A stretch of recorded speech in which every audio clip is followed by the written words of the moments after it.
Yo, yo, yo, what's happening, people? It is 4 minutes past 9 p.m. right now on the 14th of February 2022 right now. It is Valentine's Day right now for those who are celebrating right now. I don't think I'll be celebrating right now, but anyway, well, maybe we'll celebrate in a different way. It is the 14th of February. We're about to do movie night Monday, Netflix night. We're watching He's All That. And you know what? I feel like I want to say something. I'm not too sure what. But anyway, let me just switch over to this screen and stop messing around. How's everybody doing today? Yeah, so you know what? When we planned this movie night and we're like, okay, yeah, we'll want to watch something, you know, we're in the mood for something like not very good because we're watching your Wagwan Le Epic Monkey. Now I shall reawaken. After 10,000 years, Monkey is free. Yeah, we're in the mood for something bad, right? Or something, you know, not particularly good. That was the kind of the thing.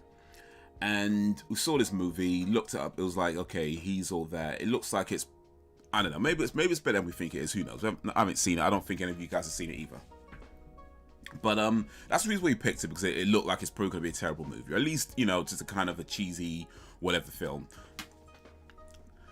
Here's the thing though, it didn't occur to me that it is Valentine's Day that we planned it for.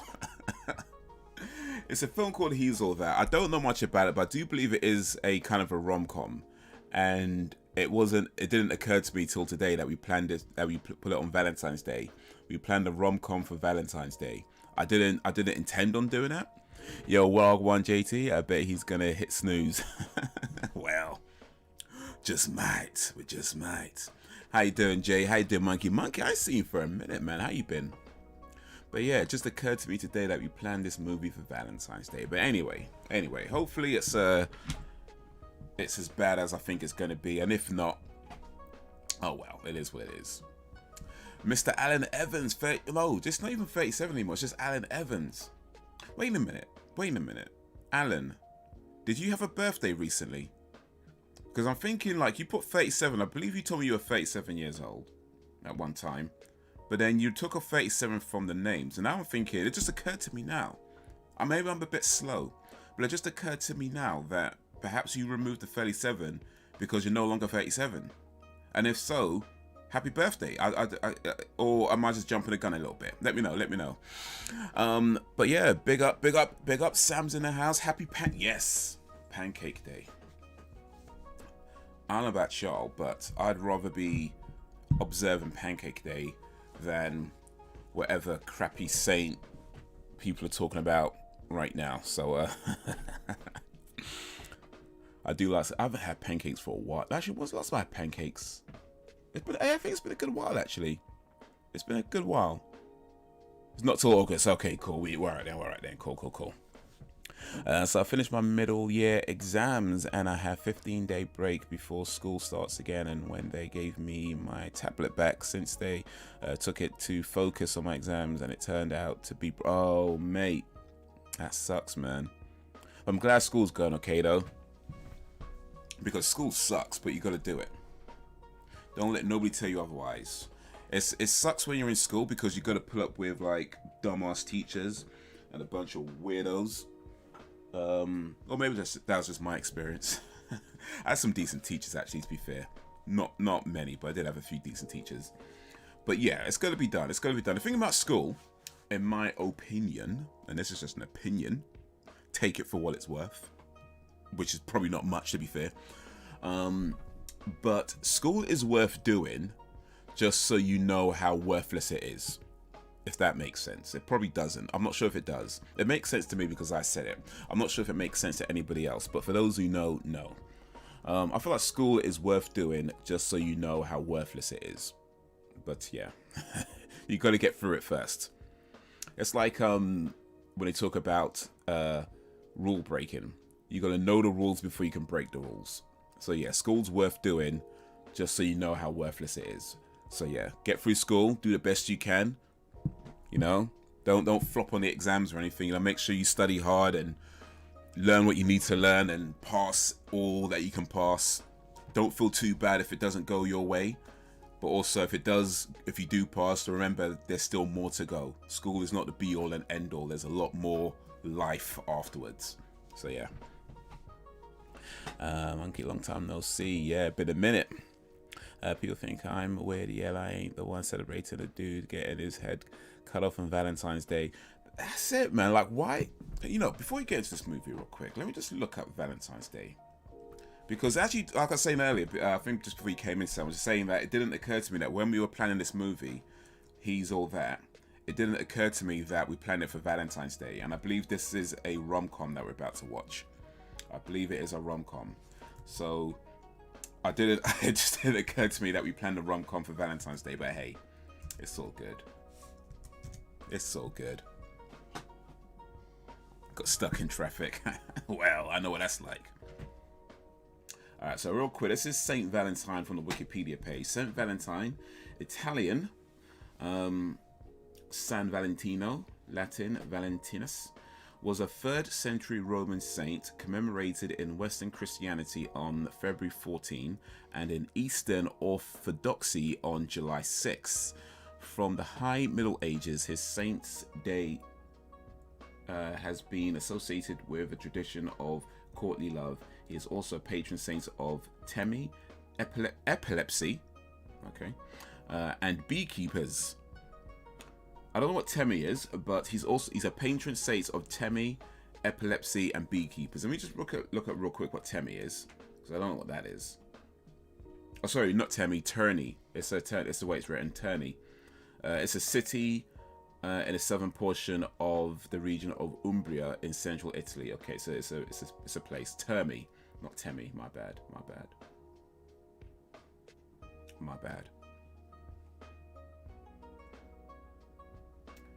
Let's see here. Let's come down a little bit.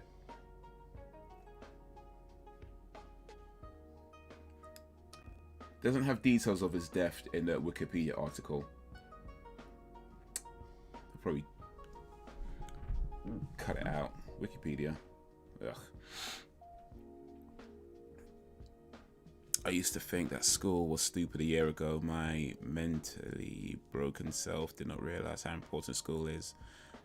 They still haven't fixed my tablet yet. I'm using my phone. Oh, hey, you know what? At least you got something. Sometimes you just gotta be grateful for small mercies. I thought school was stupid over 20 years ago. School sucks. But it's gotta be done, man. It's gotta be done. And then once you get through it, it all starts again.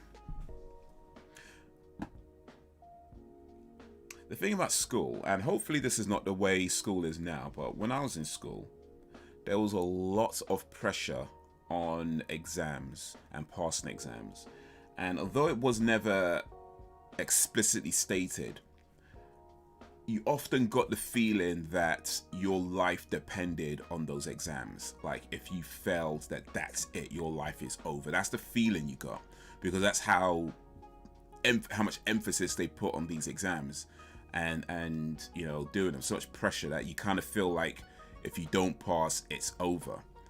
And the truth of the matter is that there are a lot of people who pass exams, who, you know, get A's, A stars, all that stuff, go into college, university, get degrees, firsts, and all that kind of stuff, right? All the best degrees, masters, they get all of that, and they still struggle to find work.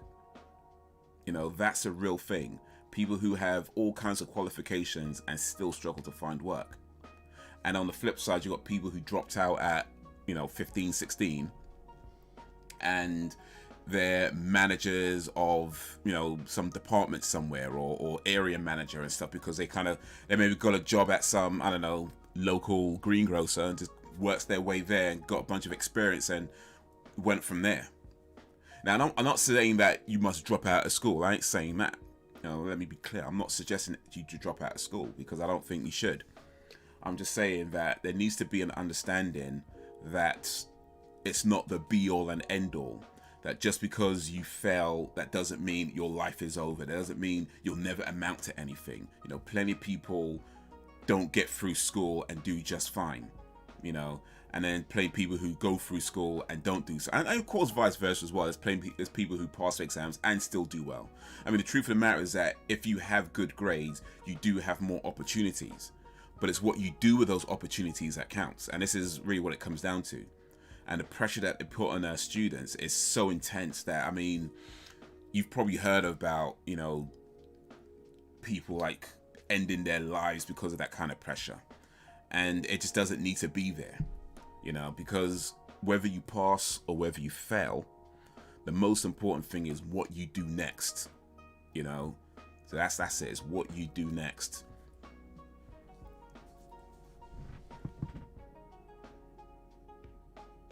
Something is better than nothing. Maybe not always. It might depend on what that something is. But yeah, I think generally speaking, but there might be a few examples here and there where you're probably better off with nothing. I don't know.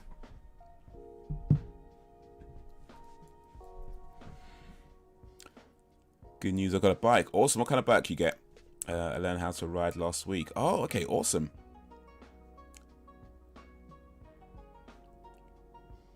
Yeah, also I got a sheep a month ago. So you got a bike and a sheep. Man's rolling right now. Man's living large. Big pimping out here. Man got a bike, man got a sheep. Raw. Monkey might have to change his name. My fondest memory of school was walking in and getting my mark and getting the hell out of there. I'm gone. And I named him Jasim. Jasim. Am I saying this right? Jasim the second. So there's another Jasim then.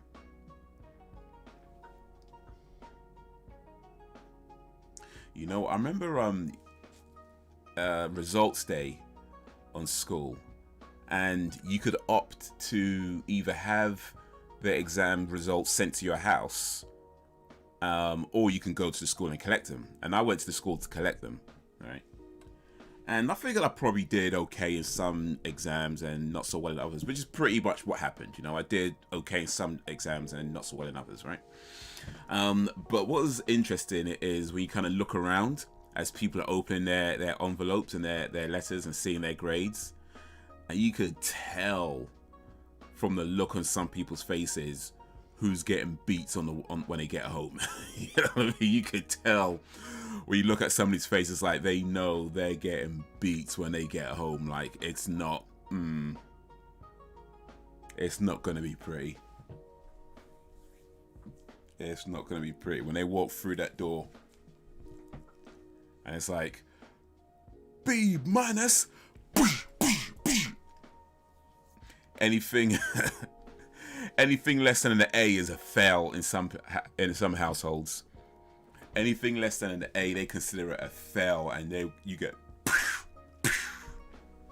pressure, man, pressure.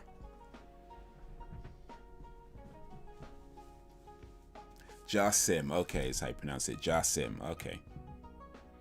I failed mine with flying colors. I wasn't there enough to pass it. Yeah, I still got into college. Oh, see, that's what's up. That's what's up. Fail your exams and still go to college is like, yeah. And what? Sit amongst all the people who like studied hard, got all their A's and their B's and whatever, and you're just there like, and what? We're in the same class, and what? You did all that, I did none of that, and we're still sitting here, and what?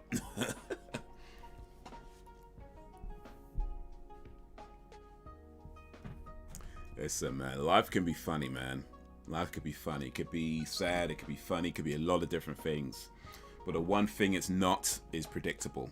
No matter what anybody tells you, it is not predictable, because anything could happen at any time. And you just don't know, man. You just don't know. I mean, make plans, of course. I'm not saying that. Make plans and do the best you can, but understand that things can change in a blink of an eye. And the thing that you think is like how things should be because that's how we're told things are, they don't always go that way. I love math. Oh, sorry, I did typo. I meant meth.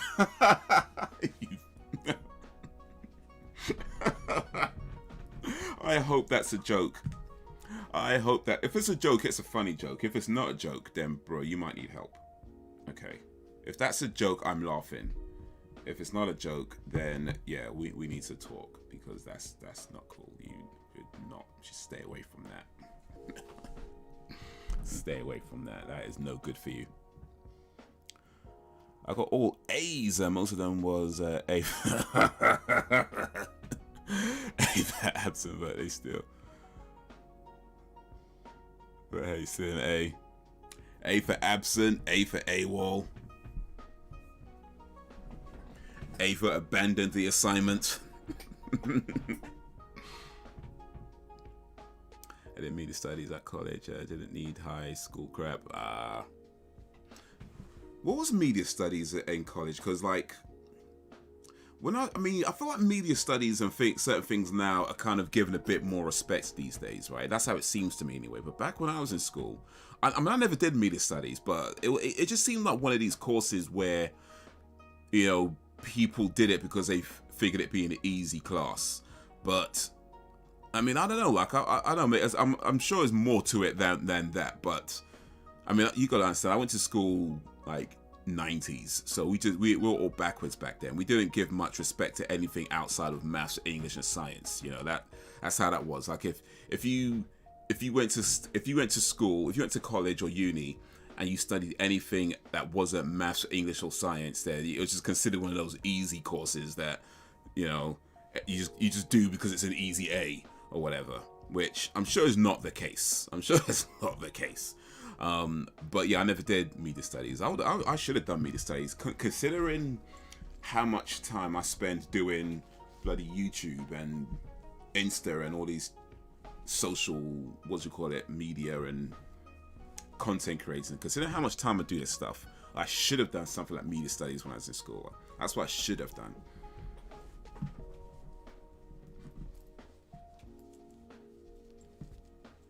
I feel like the only course now that shouldn't get any respect is gender studies. Like, if you go to college and do gender studies, I feel that's the only course that gets no respect. Every other course is like, cool. I might not get it, I might not understand it, but cool. Gender studies though, nah, you get no respect.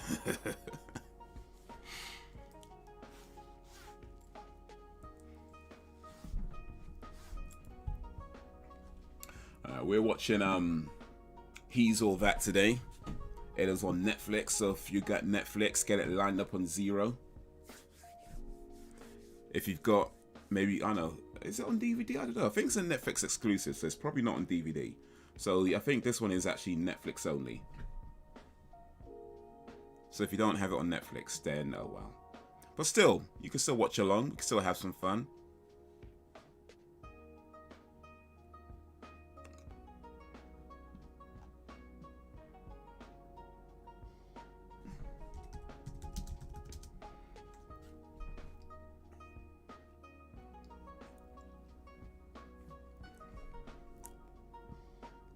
We basically talked a lot about film and TV. Okay. I was more interested in being behind the camera, but they wanted me in front. I hated that. Oof. Yo, what up, Braxton? Back when we was at school, we didn't know that later on in life that we would be doing YouTube. Well, this is it. If only we knew, huh? If only we knew. I guess, to be fair, it's not too late to do like a media studies course or anything like that. And you know, maybe I should consider that, actually. Do some kind of course in these sorts of things and learn more about it. Braxton's in the house. We're about to watch He's All That, so if you've got Netflix, get it ready on 0. I'm gonna get mine on 0. Just get it set up. There we go, I'm on 0. It's a 1 hour 31 minute movie. 1 hour 31 minutes and 49 seconds to be more precise. But how you doing, Brax? How's everybody doing today?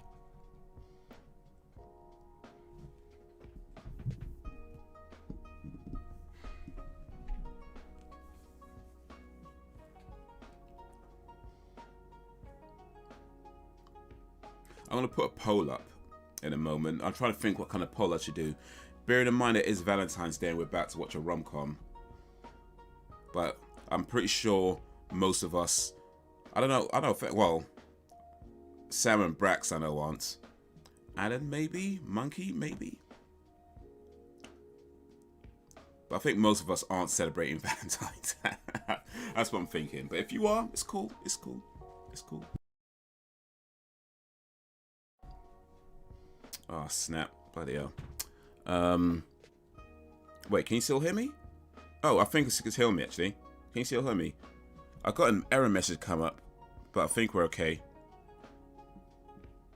Me thinks we're okay.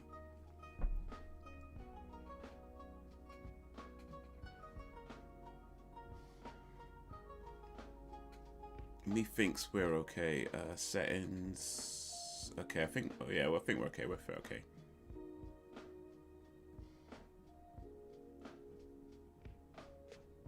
You can hear me. Awesome.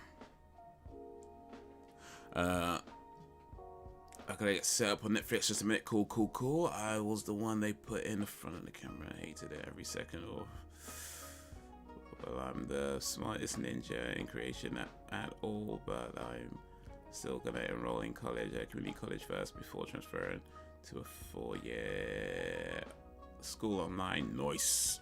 You know, you should never stop learning. That's the thing, isn't it? Like, no matter how old you get, you should never stop learning. It's always good to try and learn something different, whether that means reading something somewhere, watching a video somewhere, or even going to doing a course with a college or whatever. So yeah. You know, it's kind of interesting what you say about being in front of the camera and hating it, because when I was in uni, I decided then that I wanted to be a filmmaker, like, you know, direct movies and stuff like that. And I was trying to get like an agent and all that kind of stuff, and that proved to be difficult. And so I decided that the way to do it, or the way for me to do it, would be to make my own movies, right? And so that's what I did. That's pretty much how I got into writing. It wasn't, to be fair, the first time I wrote anything, but it's maybe the first time I kind of started writing in any kind of serious way. But also because I couldn't afford like editors and stuff like that, you know, that's how that came about. And learning about Adobe Premiere, and pretty much because, you know, again, you can't afford to get a whole bunch of actors, I had to do at least one of the roles in the movie, right? To not have to pay a bunch of people. So it was like one of these things where I didn't, strictly speaking, set out to be the guy in front of the camera like what I do now. But yeah, just from being broke and trying to do the best I can with the little I had, ended up being in front of the camera, ended up I guess at some point going over to YouTube and dumping my crap all over there, and here we are. That's sort of thumbnail for this movie. It's the same person. Yes, that's right. Yeah, Tanner Buchanan. But yeah, that's him. Got the movie up. Nice. That's cool on this end with me so far. Awesome. Okay. Let me think of a poll real quick. I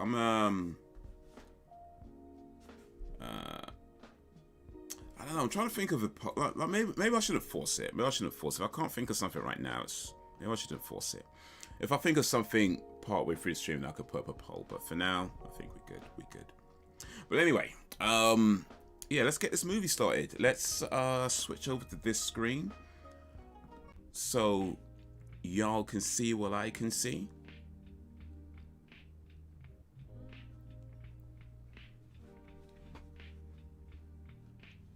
Actually, well, you can't really see it because, you know, copyrights and whatnot. But yeah, if you got it on 0, then I'm gonna press play. I'm gonna do 3, 2, 1, then play. So if you are ready, 3, 2, 1, play.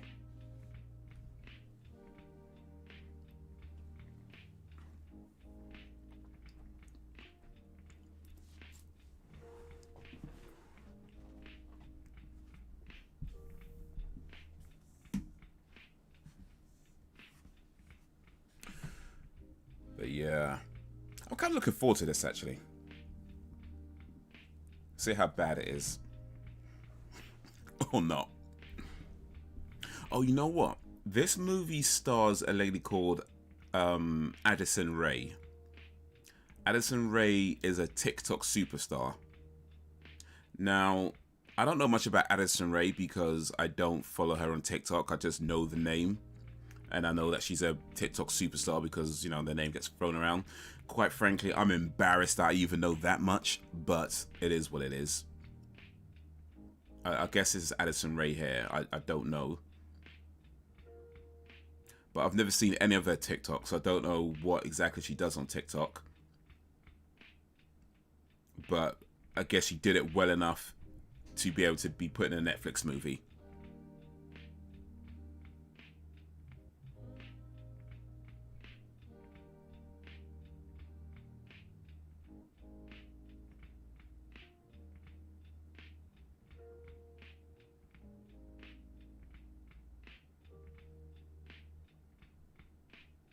I don't know about you, but does it look like she's not actually talking? Like, I don't know if it's on my end. Let me know if this is on your end as well. But does it look like maybe the audio is slightly off from the visuals? Like it feels like she's being dubbed. You know what I mean? Like the sound has been added in afterwards.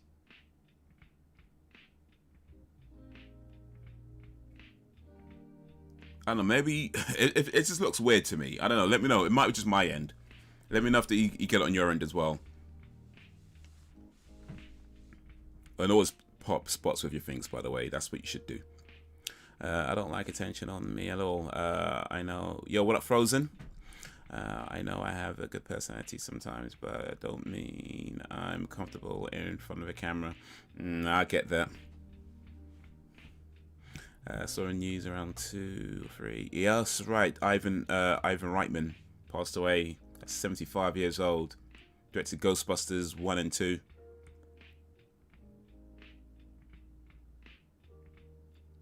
How you doing, Frozen G? How's your D going? Okay, you noticed that as well, Sam. Okay, cool. It's not just me then.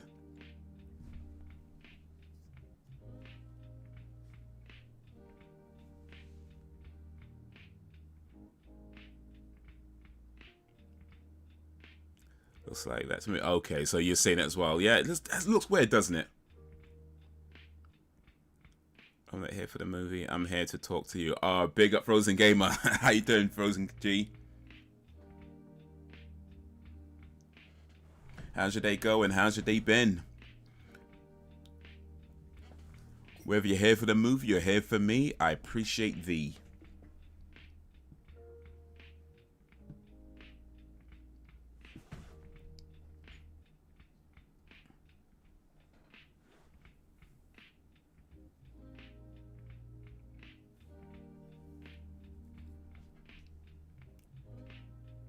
I think I'm just assuming the one standing up is Addison Rae. Like I said, I know the name. I don't know what she looks like, but I'm assuming the one that's out running right now is Addison Rae. That's what I'm assuming. At home.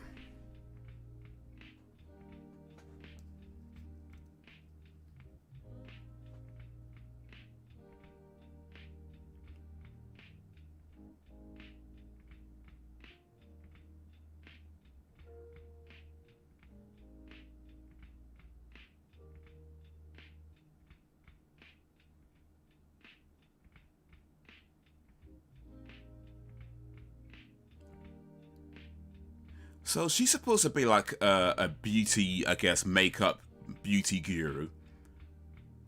I'm just going to say that I don't know much about makeup, but I do know that it's not supposed to look like you've caked it on your face. You know what I mean? Like, it's not supposed to look like you just like threw 10 layers of foundation on your face and called it a day, because that's what that looks like. Like, she put the most amount of foundation. Like, whoever did her makeup did not do a good job at all.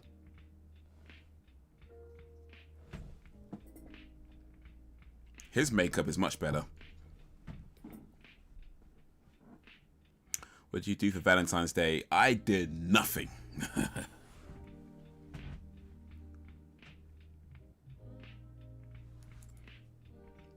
I got my car serviced. Well, I say my car, it's a rented car, but yeah, it was due for service, so I took it down to service.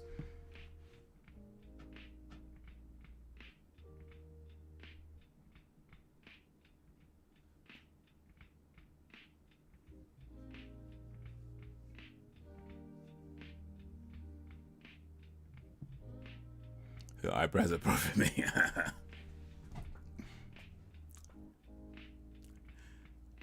I rented Dying Light. Okay, how was that?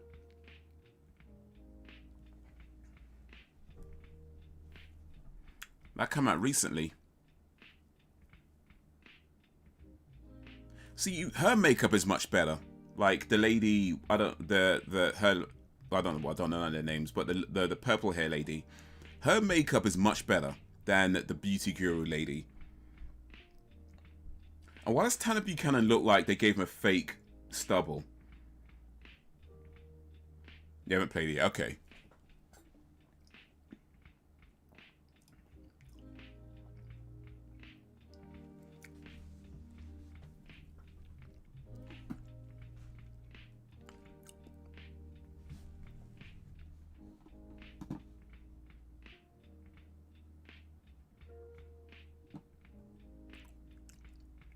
Yeah, Dying Light 2 came out just recently, I think, isn't it?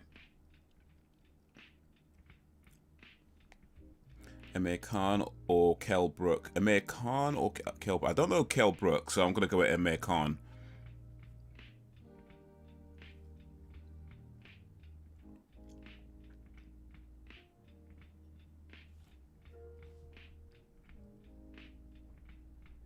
Yeah, I've still been playing Halo Infinite.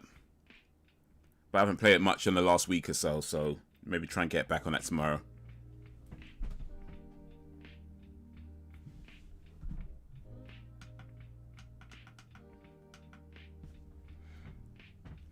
Did you watch the halftime? I did, yes. I did. Kendrick Lamar, Dr. Dre, Eminem, Snoop Dogg, Mary J. Blige, 50 Cent hanging upside down. It was pretty cool. I liked it. It's kind of crazy how much they can do in 12 minutes, though, because they're going to set that up and then take it down all within 15 minutes, right? They're going to set it up, do the show, and take it all down all within 15 minutes. That's crazy.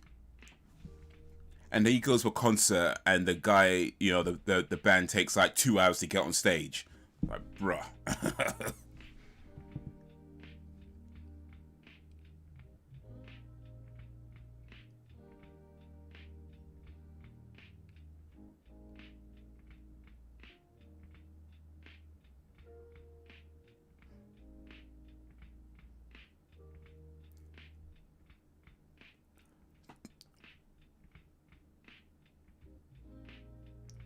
He tripped, fell, and landed on his dick.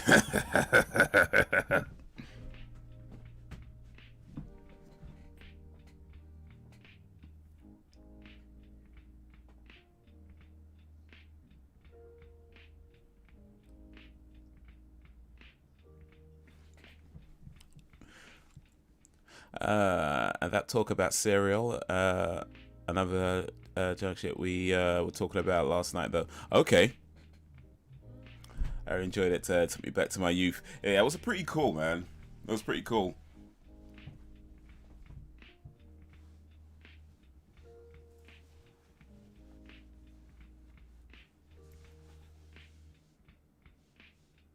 It'd be cool to, like, imagine like all those guys did like a full-on concert, though, like a proper, you know, 2-hour set.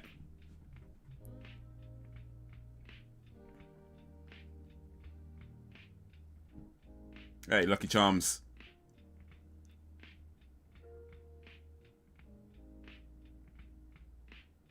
If a dude bought me baked goods, I'm keeping him forever, whether he likes it or not.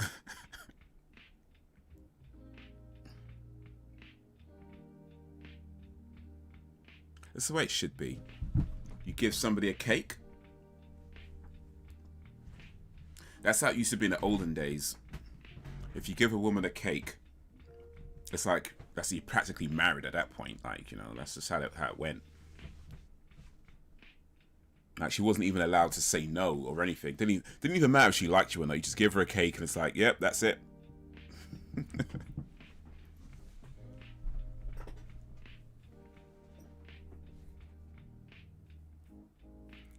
Give her a cake and a biscuit. Oof, it's over.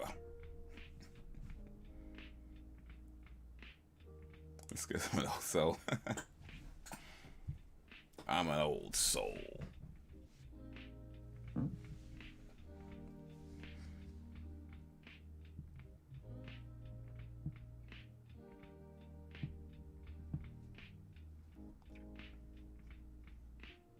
Is that's not Zendaya, is it?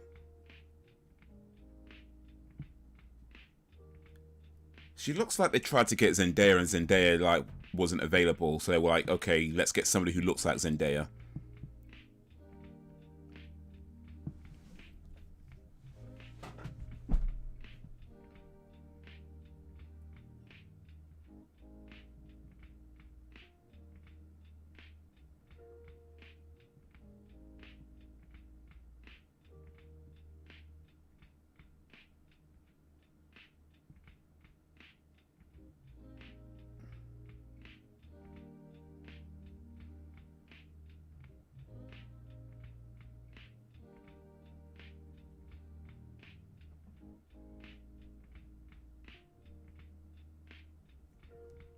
Her life is over.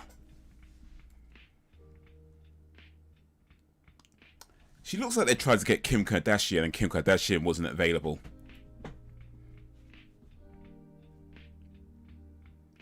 They just got some lady that looks like Kim Kardashian.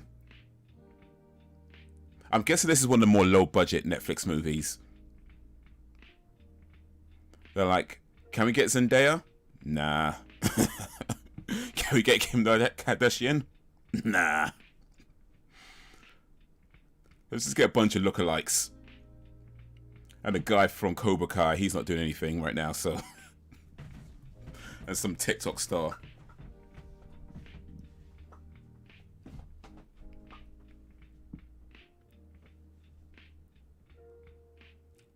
Like on some Ike and Tina, like Ike and Tina type vibe. Yeah, eat the cake anime. Eat the cake anime. Said eat the cake anime. Yeah, Jay-Z got in trouble for that line. Most girls. Oh, that's rude. Has one bad turn and oof. Most girls want a guy to get them diamonds. I want to bring me cake.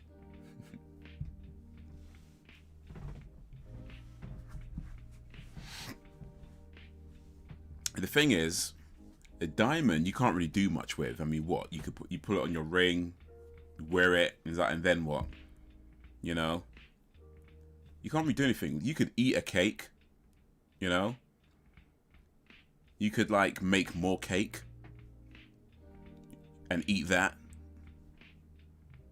I'm just saying, like, there's just far more useful than diamonds. And what are you gonna do with a diamond? Just look at it. Oh, a diamond. Oh. That's it.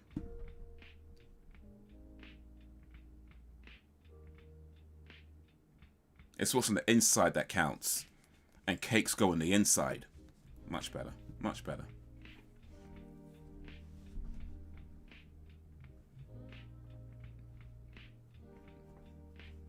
That's supposed to be Kim Kardashian. Looks more like Conan the Barbarian.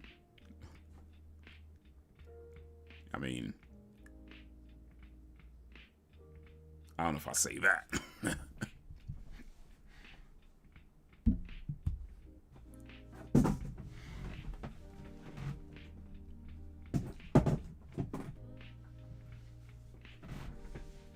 Yeah, this is typical rom-com.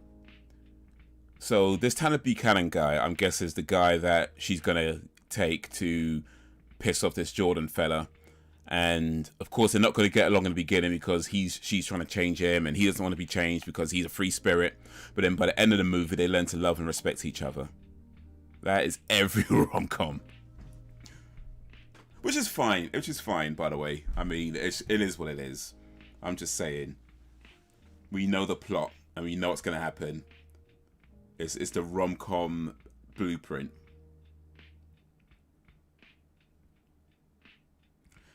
Guess who's back? Back again.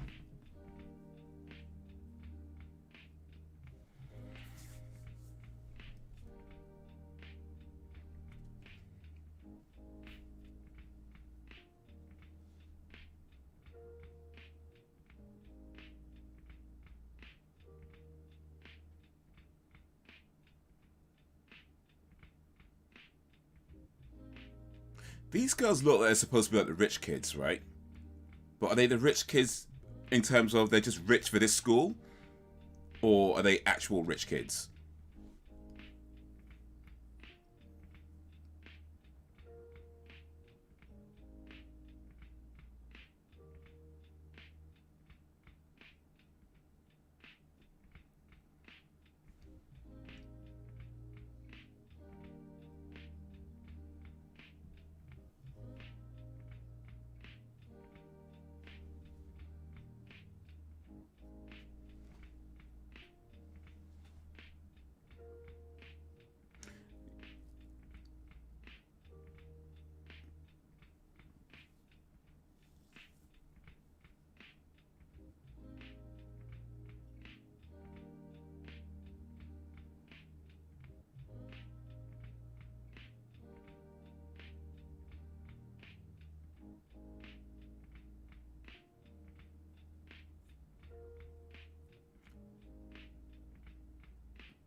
Yeah.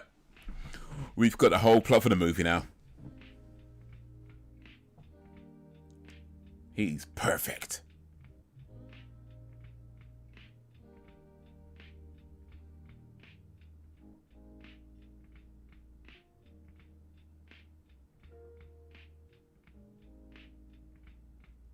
Ha, pacifist.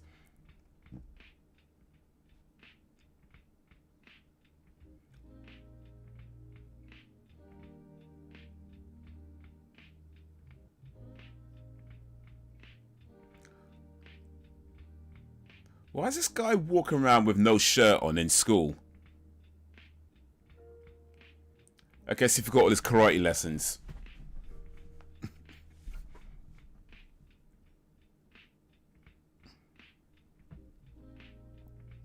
I have watched Spider-Man No Way Home.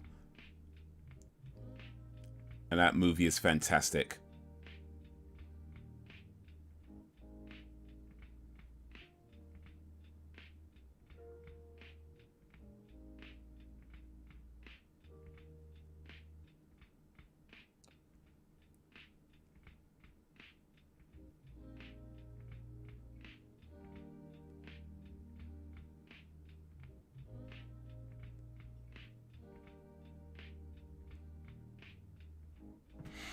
Let's go. Might be in Cali or Florida. I joke. I kid. Well, California looks to be right because it's a California license plate. So yeah, you're right with California.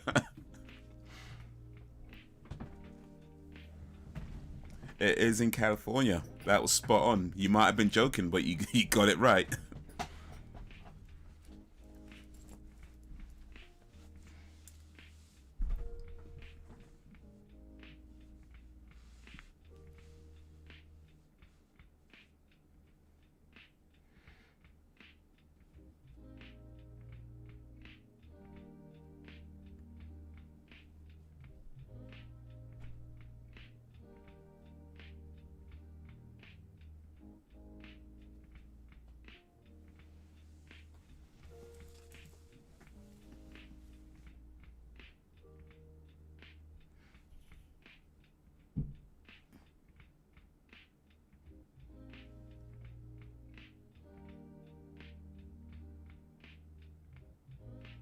Misanthropic. I don't even know what that means. I have to look that. Man, you know, you watch a crappy movie and they give you a word that you don't know. You have to go look it up. It's like, bloody hell, man, I have to learn something. Ugh.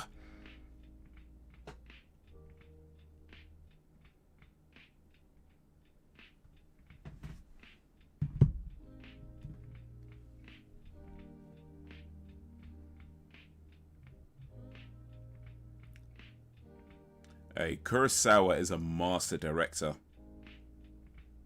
I think I like this guy, actually. If you watch the Kurosawa movies, I'm on his side. Kurosawa is a master director. He made some of the greatest movies ever made. Like, he's pretty much your favorite filmmaker's favorite filmmaker. It's that level.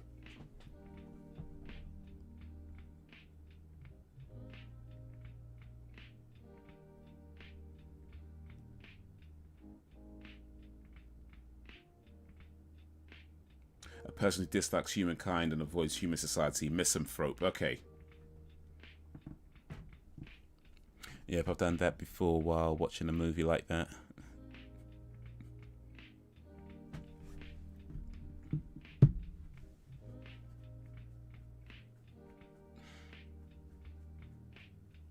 Yeah, sometimes it's just like, I mean, I know, learning's good, I know. You're supposed to, you know, learn stuff and be smart. But yeah, it's like, man, I gotta read.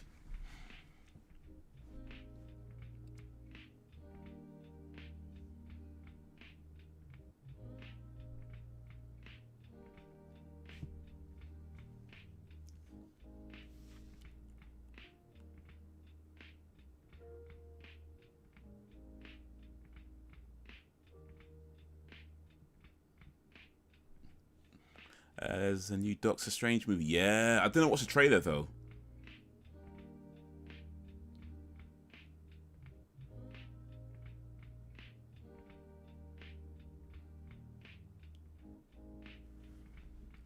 Yeah, the trailer dropped today, but I was like, nah, I can't watch that, man. I can't watch that. I've seen enough.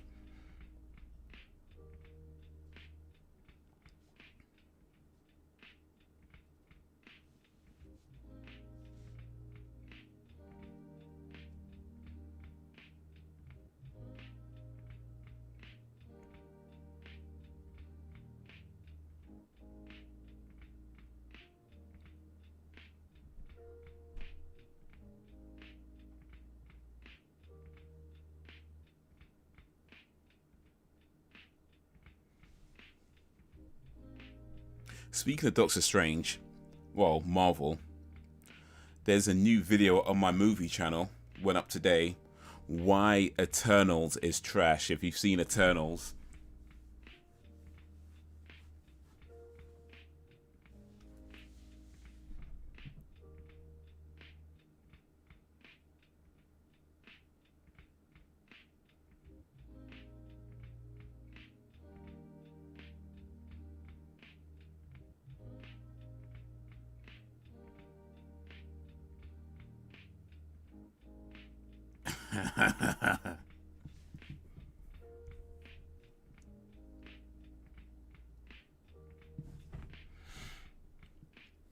But yeah, pull up that video today. Why Eternals is trash. Make time for that if you can. Be much appreciated.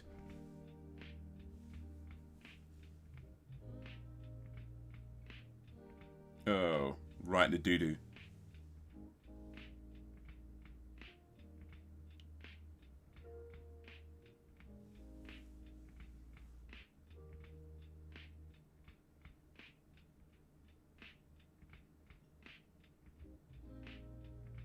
I guess they're friends now. They're best buddies now.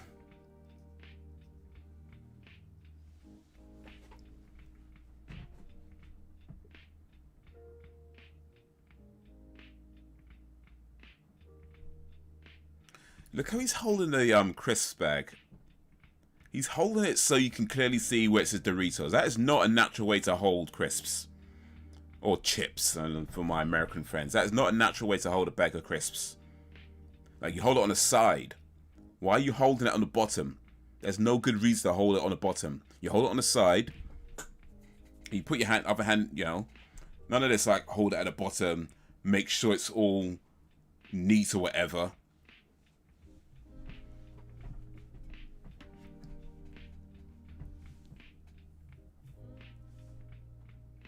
Guess who sponsored this movie?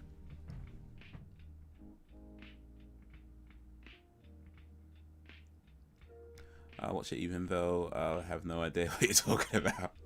Don't say I don't do anything. Oh, I appreciate you, Sam. Thank you, thank you, thank you, thank you. Hopefully you'll get something from it, even if you haven't seen the movie. If you do watch the video, hopefully you'll get something from it. I try to be entertaining and, you know, give a little bit of what's the word? Some good information as well. So hopefully if you do watch it, you get something from it still. And maybe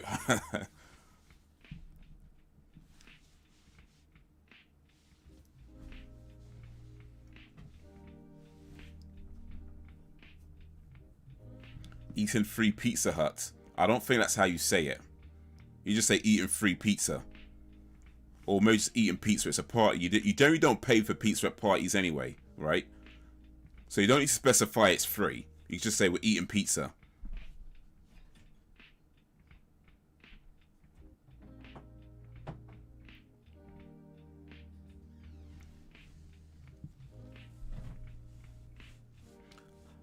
I'm guessing that one girl don't need to work on her tan though. Just saying. Just saying. Or maybe a couple of them really don't need to work on their tans. Just saying. Just saying.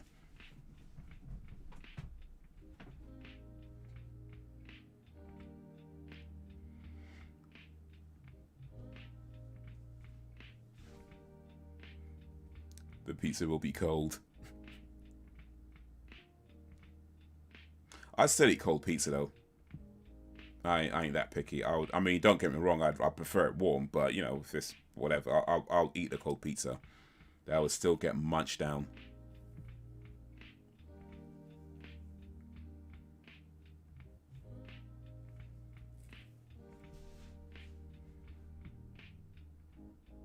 She's not singing.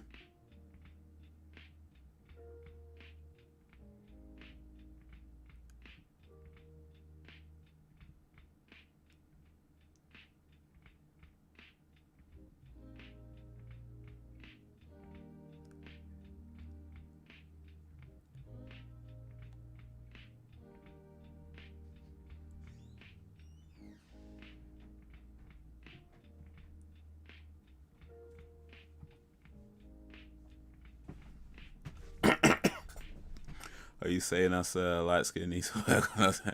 That's racist. I mean, you don't need to. I'm just saying, some of them in this movie definitely don't need to.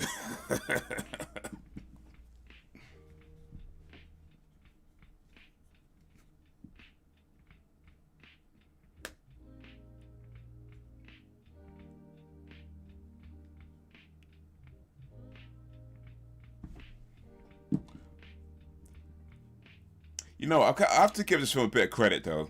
It's actually doing some stuff a little bit different to most rom-coms.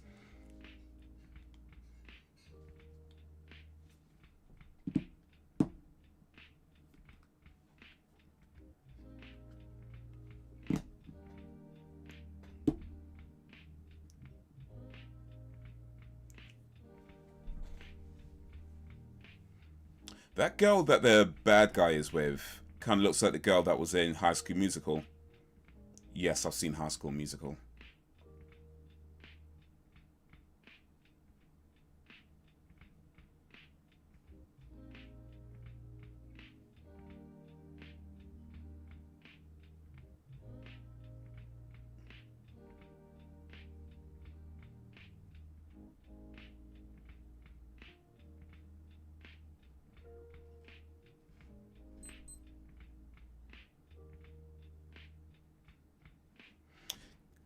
Guess who's sponsoring this movie?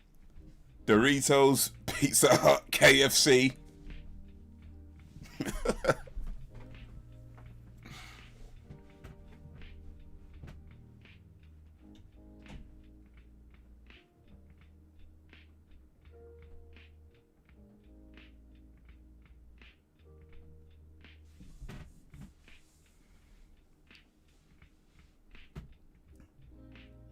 Wait, is he wearing a seatbelt? I'm not sure he's wearing a seatbelt, you know. Oh, maybe he is. Okay, fair enough, fair enough. Is the girl in the back wearing a seatbelt, though?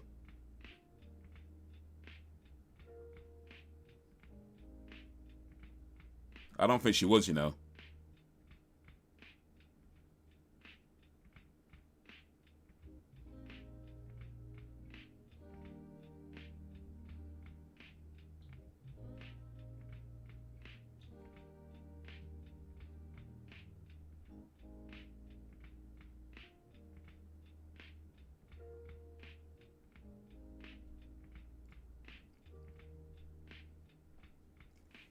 I refuse to work on my turn. I'm standing my ground. It has nothing to do with the facts. I just burn. That's going to be tough, actually. I imagine in a sun.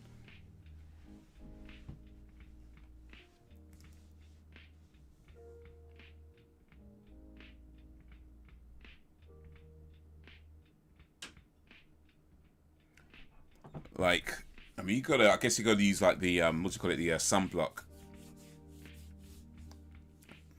and like wear sleeves and stuff like that. Maybe an umbrella.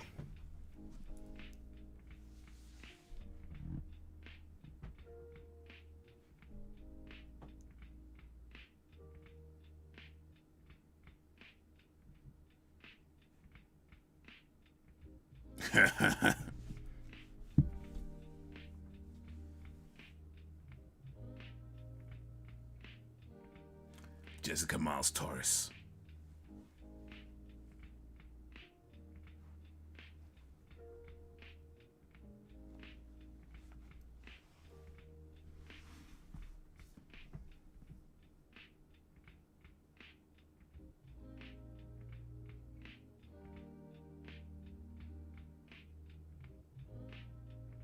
So I guess at some point he's going to find out that she was just using him to like get popular, and then she has to convince him that although that's how it started out, she really fell for him along the way. And then he's probably going to have to come save her to prove that he's forgiven her. It's not that different from most rom-coms. Well, we'll see. We'll see. We'll see. Lots of sunscreen and after sun because I get migraines a lot of the time. Oh, damn. Sorry, that sucks.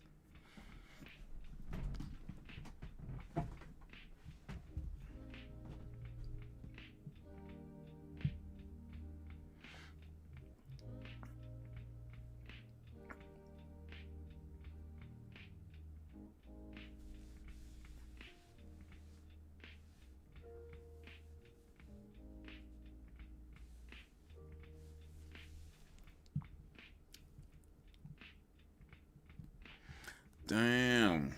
Summer's coming. Well, I mean, in a few months. We got spring or winter to go first. At least for now, you're okay. Should have been a vampire. I want to suck your blood. Oh, I have an idea for a poll, actually. I have an idea for a poll. Inspired by Sam's comments. Let me just write it up.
All right, here we go. So, the question is,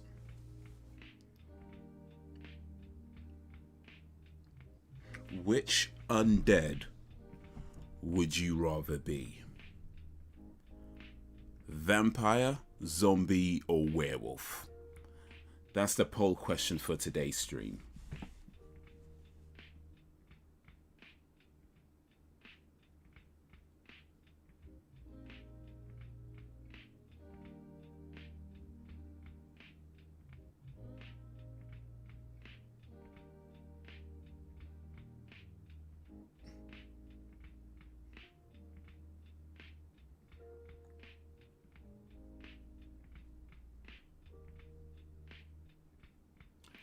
I was about to say, they're not real coffee drinkers.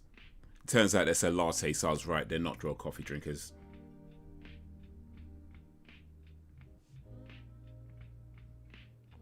Latte is like junior coffee. Like coffee for kids.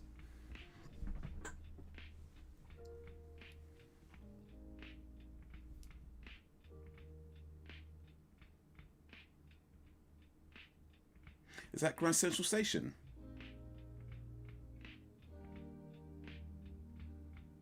That's not Grand Central Station. No, they were in California. That can't be Grand Central Station.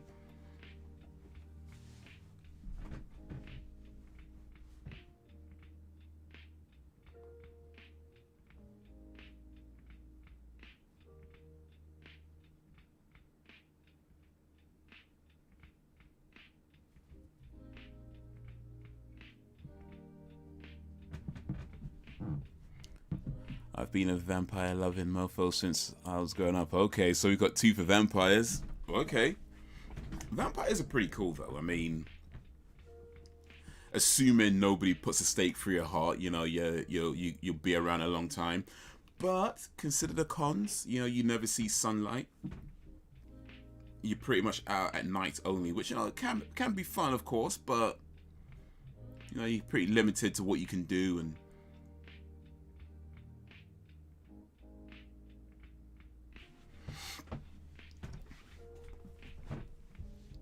werewolves can be out during the day and can pretty much live, you know, regular lives, right? But you have no control over when you turn into a werewolf. So there's that. And zombies, I guess ignorance is bliss when it comes to zombies. Ignorance is bliss. It's like you don't know anything. You're just kind of there. But hey, sunlight is overrated anyway.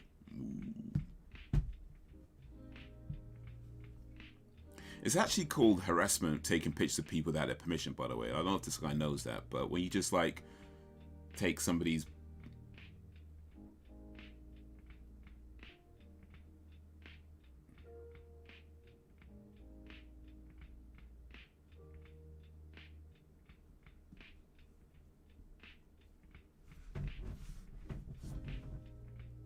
But yeah, you generally, I mean, I guess you can take pictures without asking first, and for the most part, probably people won't say much, but yeah, it can still count as street harassment, so be careful with that one.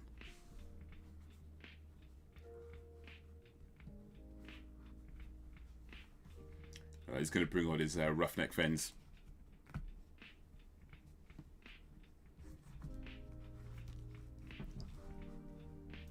The Daywalker vamps are my favorites.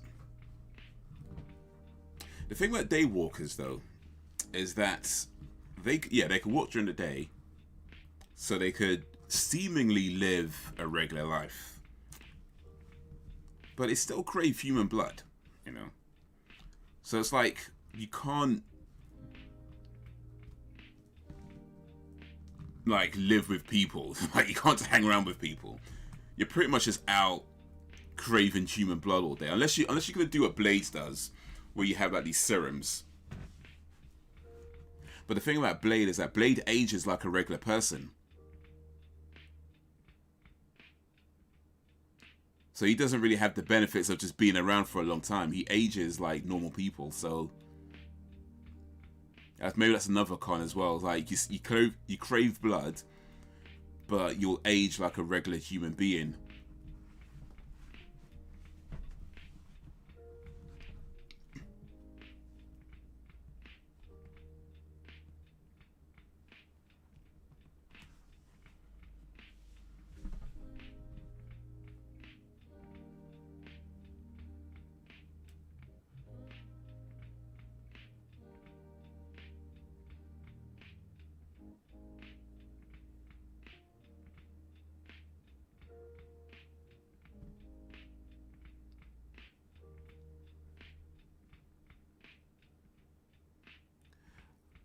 got a less act in August once because we caught her recording Sophie on her phone. I was pissed.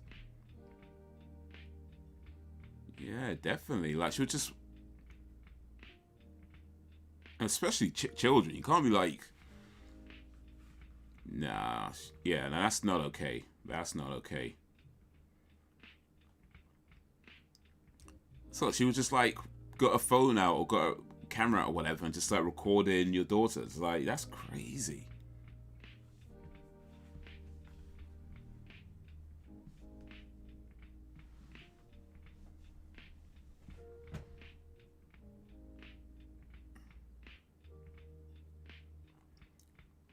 Where he couldn't tie his own bow tie. Loser.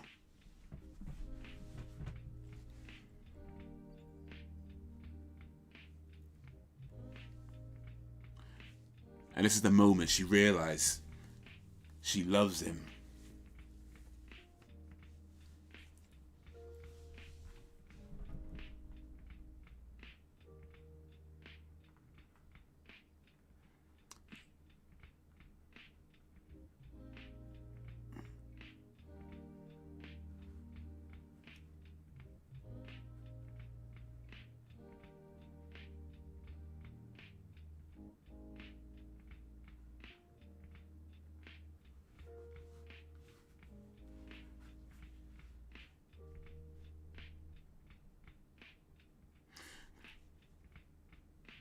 Drop it like F. Scott. Okay.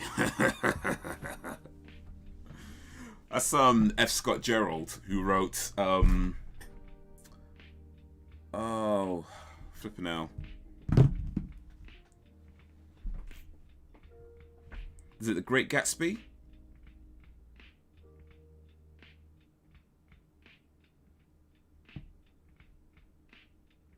Yeah, F. Scott Gerald wrote The Great Gatsby. Yeah, there you go. I know something. I know a few things. I'm cultured.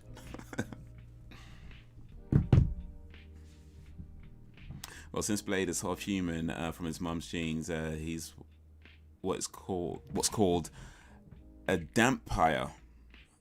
Okay, that is the first time I've heard that term. A dampire. Am I saying that right? Dampier?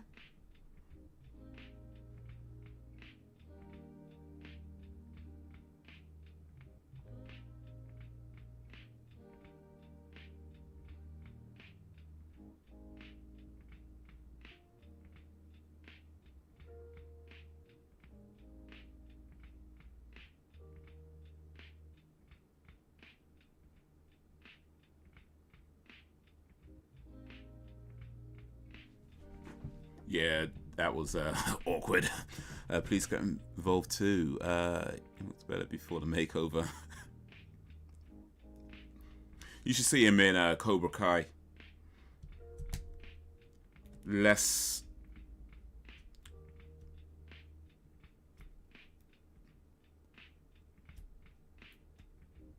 dress ups and more ass kicking. But his acting kind of sucks, though, to be honest with you. He's not a very good actor, or at least it's the way he's directed. It's kind of awkward a lot of the time. But hey, works for the film show. But yeah, no, that's crazy, man. Like, just recording somebody's like, especially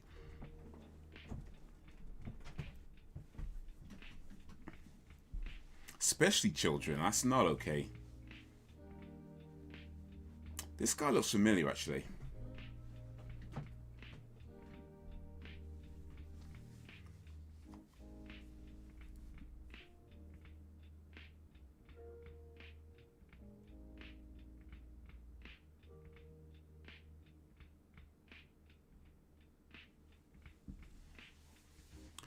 Dampier, okay. Dampier. It's a person who's half human, half vampire. Ah.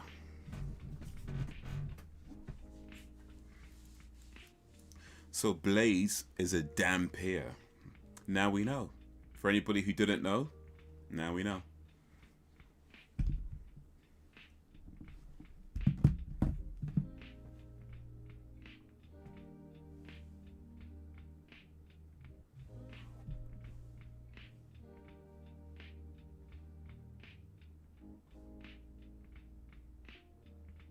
Oh, this is where she gets her lesbian on, because you know everybody's got a. You can't. It used to be. Oh wait, no, it's still the gay best friend, isn't it? Because like a lot of rom-coms have the gay best friend, right? But it's the gay best friend's usually a dude. I guess they switched it up and made the gay best friend a girl. And she's Asian as well, so they've hit 2 points. Like the gay ethnic minority gay best friend.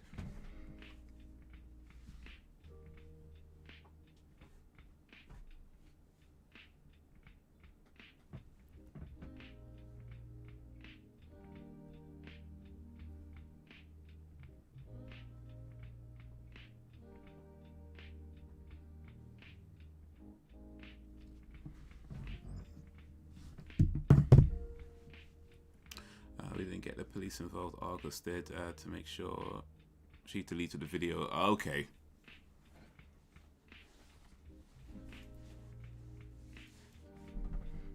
Argus took it pretty seriously. That's good then. That's good. But yeah, that is not okay. I mean, recording people without their permission is like questionable at best, but it's children, like that's a hard no.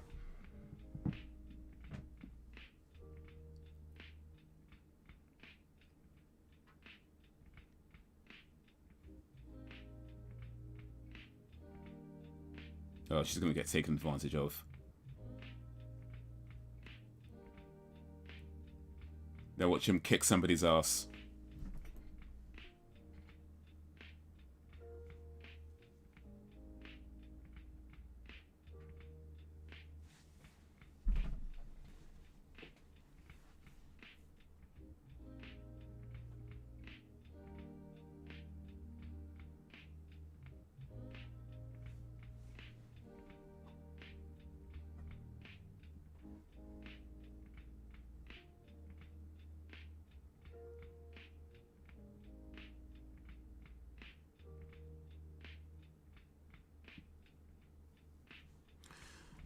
Both the Vampire series and 2015 movie, What We Do in the Shadows is cool as fuck. It's cool. Yeah, that's the one with I haven't seen it, but I know the one you're talking about. It's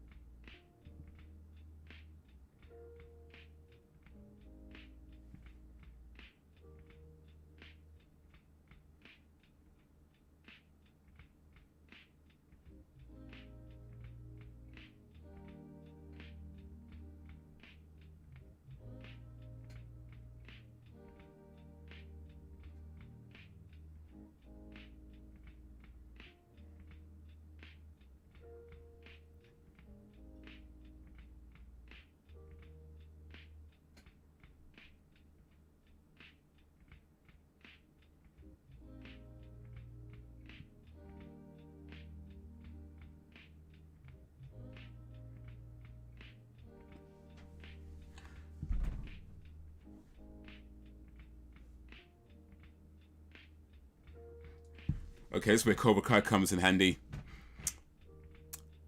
There we go. Taika Waititi, that's what I'm thinking of. That's a show with Taika Waititi.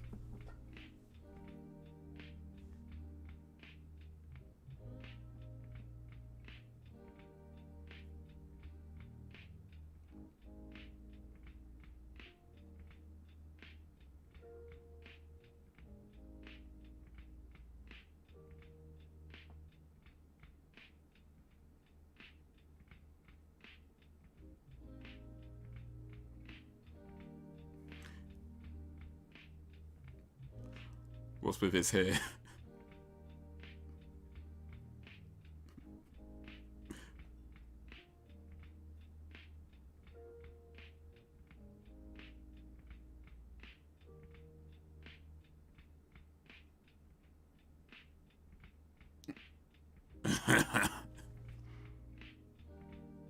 Why did he put his camera by the pool anyway? You could give it to his sister to hold or something.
She didn't call off the bet though. That's interesting. Normally, in a rom-com, they'll call off the bet, but then, of course, they'll find out later that there was a bet, and it's like, well, I called it off. They're doing things differently in this one. Gotta give credit where credit's due. They're doing things a little bit differently in this rom-com.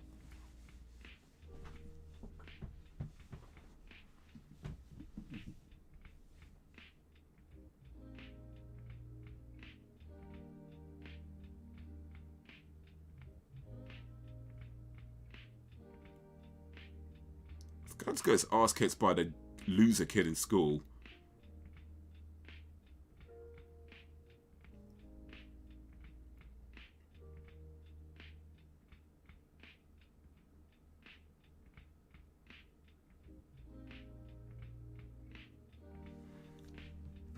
Oh, this girl is bad mind.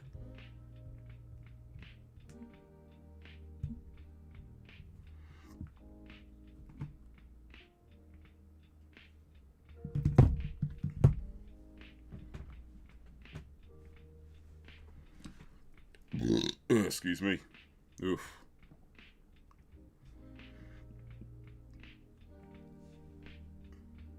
See, the thing about social media, and speaking as somebody who, you know, uses social media, it could be a really great thing to have, and a really great tool, and a really great way of, like, you know, keeping in contact and keeping up with what's going on and with people and things like that, and just, you know, having a good old time. But there are definitely dangers and pitfalls to avoid.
You know what? Part of this movie is like so over the top, right?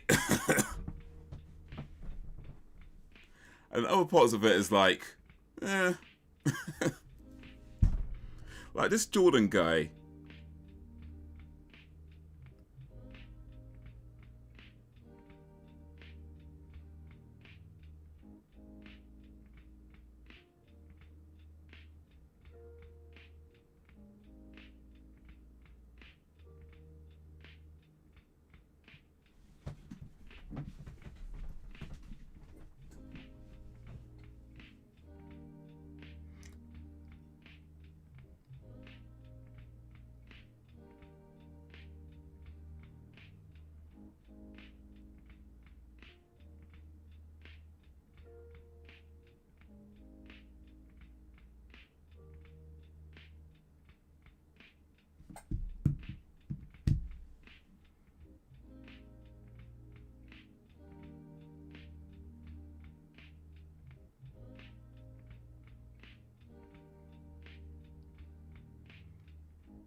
Oh, they know her secret.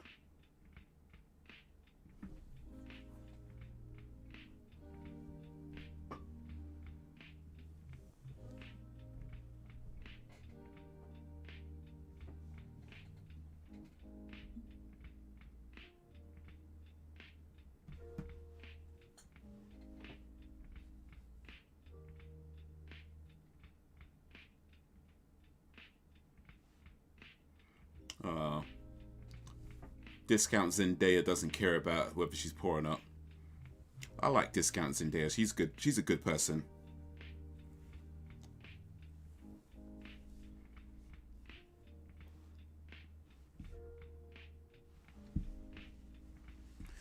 This film sucks, but I do get points for OTT campiness. I think everything should get points for OTT campiness. The more campiness it is, the better, really, isn't it?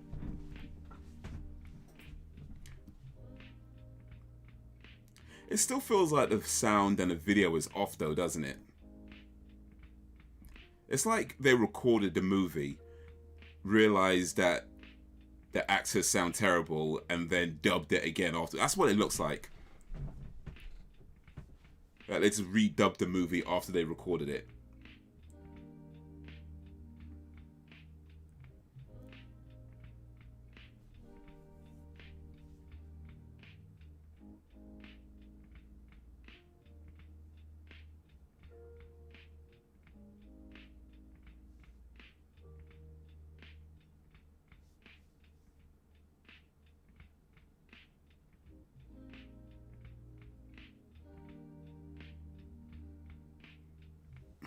It really does.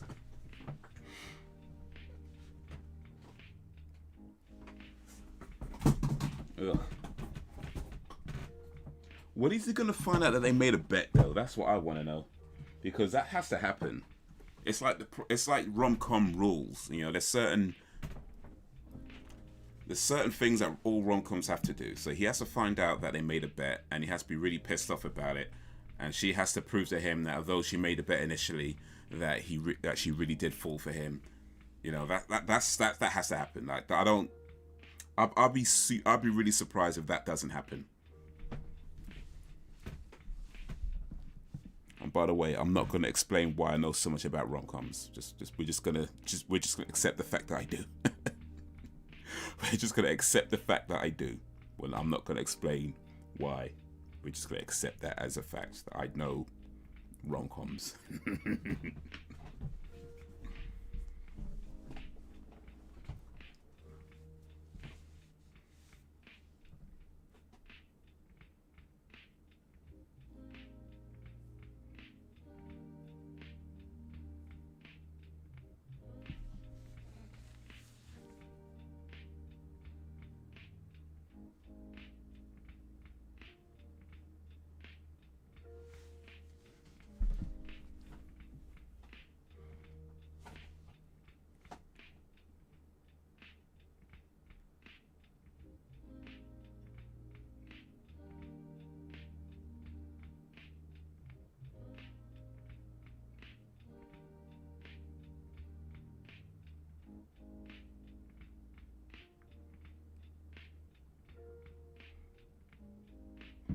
Yeah, he could post on Instagram and get followers.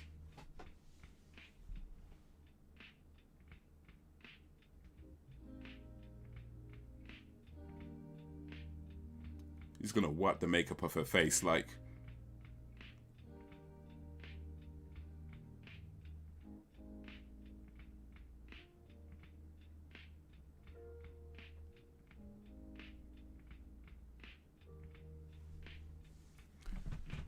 We get it, you like rom-coms. This is dawned on me, you and main chick seriously matching. Are we?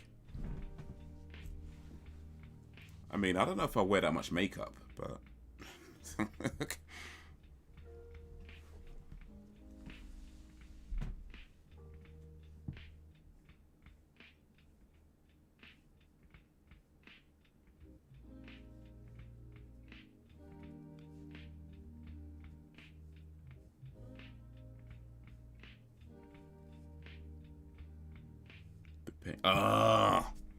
Oh, of course.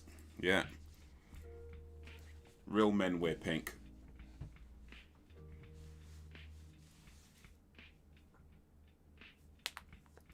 But yeah, there was a period of time. I mean, I guess... Yeah, I mean, I can't remember when. It was maybe 2000 something, I'm sure. But, yeah, there's a period of time where I was watching a lot of rom-coms. think like about 2015, maybe something like that. I really can't remember. But yeah, just went through a period of watching a lot of rom-coms. I tend to go through periods with movies. Like there was a period of time when I was watching loads of like Hong Kong action movies. That was like back in the 90s. And then I was watching like loads of like old school Japanese movies. And then I was watching loads of Bollywood movies. So yeah, there's like periods of time where I watch like certain movies for just really get into them. And rom-coms came up, I think around like 2015 or so. And that's just one of the things I noticed, that they all have the same base plot.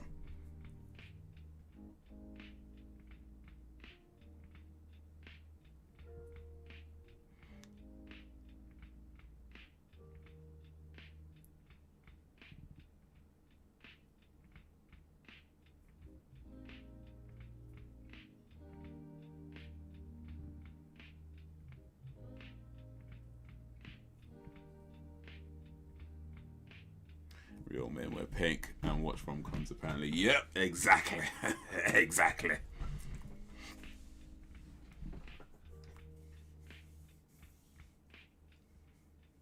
So this is California. Don't they have like water shortages in California? You can't be just wasting water like that.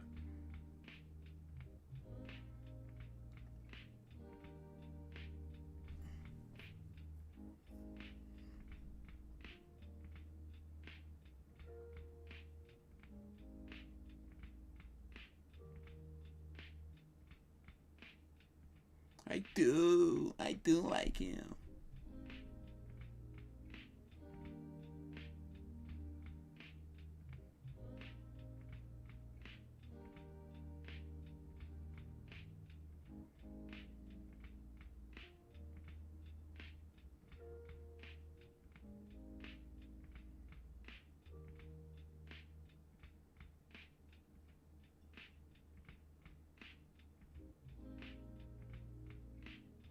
Oh, this is where he finds out. No, it's not funny.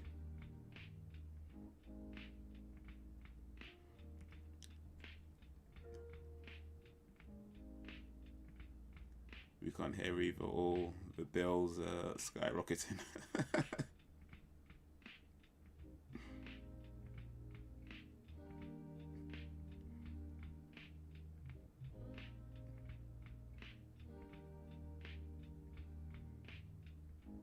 Oh, he dropped the F-bomb. There's not gonna be no more F-bombs in this movie. That much. You know what? They said, I think, yeah, they said shit a few times.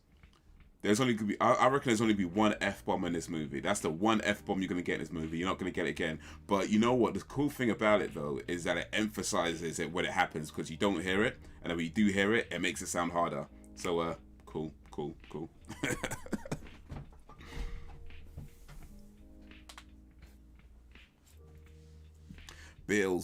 Bills. Ugh, yeah.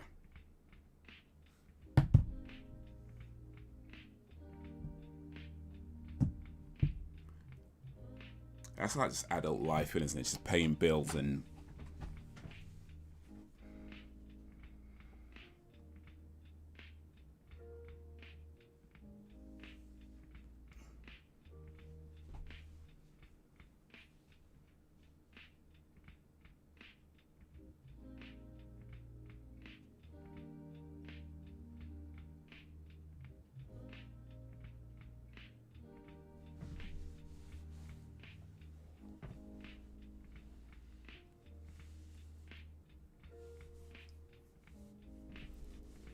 It's only a mistake if you don't learn from it. I'm not sure that's good advice, to be honest. I mean, yeah, you should learn from your mistakes, but it's still a mistake. Like, it doesn't stop being a mistake just because you learn from it. You know what I mean? It's like, it's still something bad that you screwed up doing that you should be mindful of in the hopes that you do not do that again. You can't be like, oh, I made a mistake, I hurt some feelings, but I learned from it, and the other person's going to be like, oh, well, okay, well, because you learned from it, I guess everything's okay now. Like, but hey, it's a movie, so.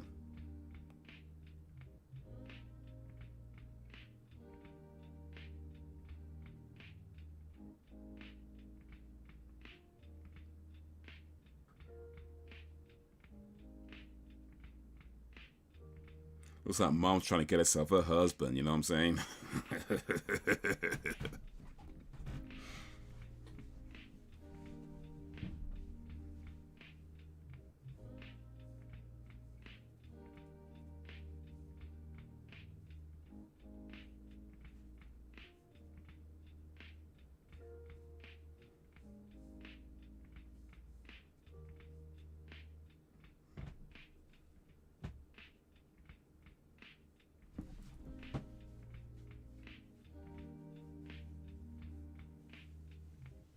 Got his sister.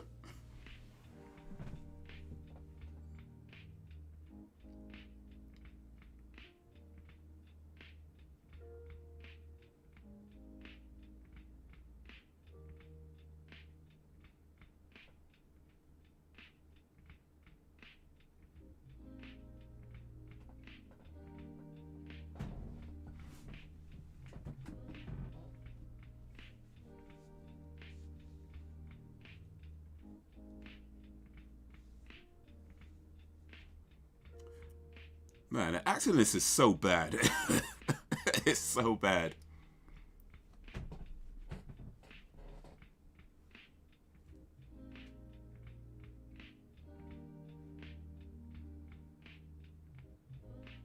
Oh, she got to him. Her. If she can get through to the sister, if she could convince the sister that she really cares, the sister could convince the brother that she really cares.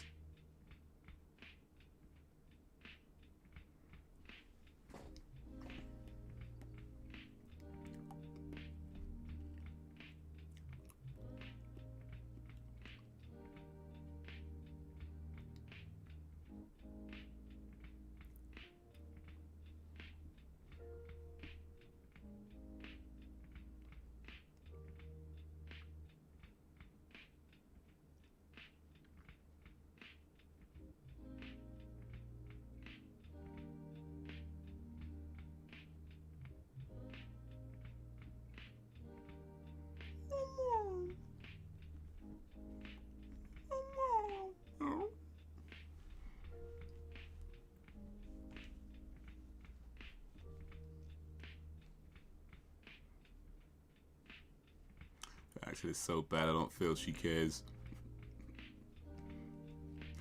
She cares about her paycheck. They probably don't pay her that much. I mean, this film's pretty low budget by the looks of it. They could even get Zendaya, you know, or Kim Kardashian. They just got a bunch of lookalikes. It's like, no, I don't think anybody in this movie is getting paid that much. So yeah.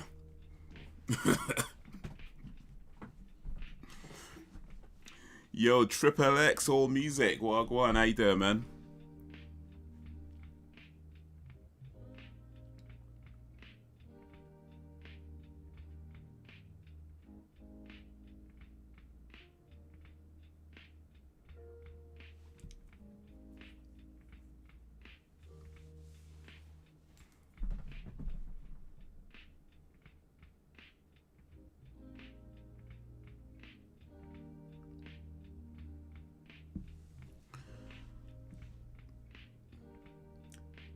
There's a lot of people who look familiar in this movie, though, so I'm not sure if they're lookalikes or if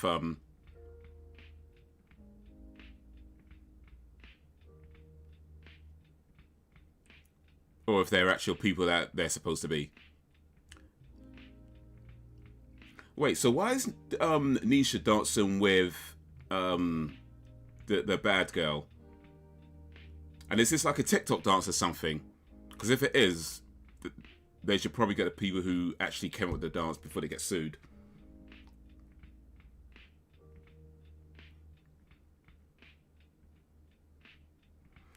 How's the documentary with BBC about? Jeez. Yeah, I did listen to that, actually. It was pretty interesting. It's pretty interesting.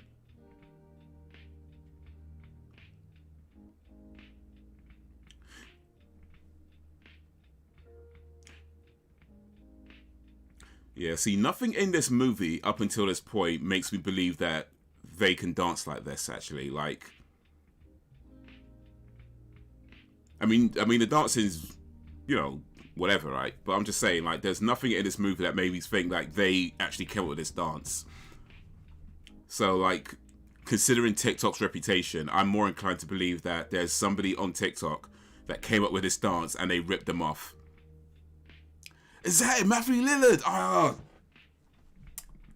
that's what I was thinking. You look familiar. Okay. They actually got Matthew Lillard's.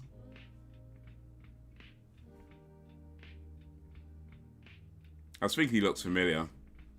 That's why. That's not discount Matthew Lillard. I'm sure that's real Matthew Lillard, right?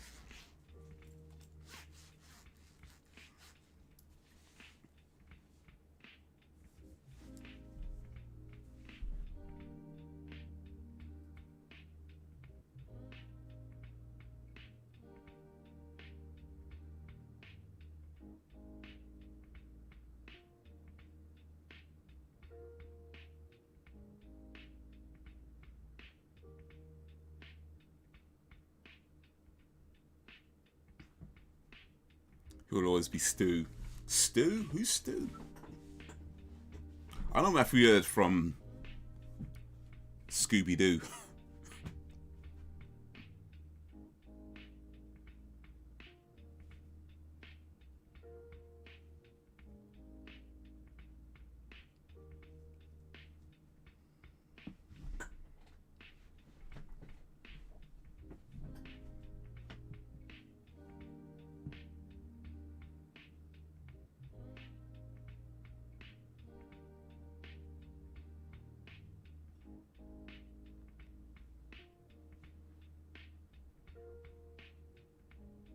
So Matthew Lillard is their school headmaster, or something.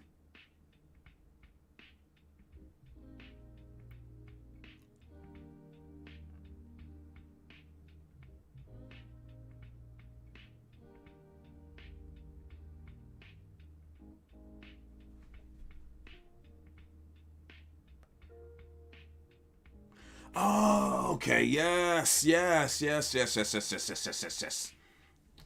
Yes, yes, yes, yes, yes, yes, yes. I haven't seen Scream for ages, but yes, yes, yes, yes, yes, yes, yes. I know what you're talking about.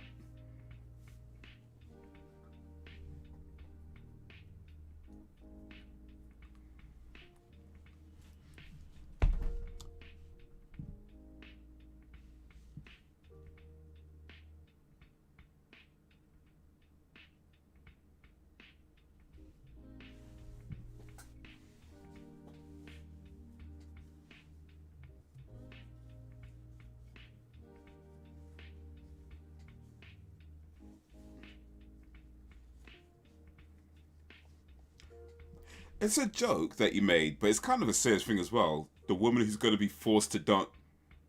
Who won? Oh, she did.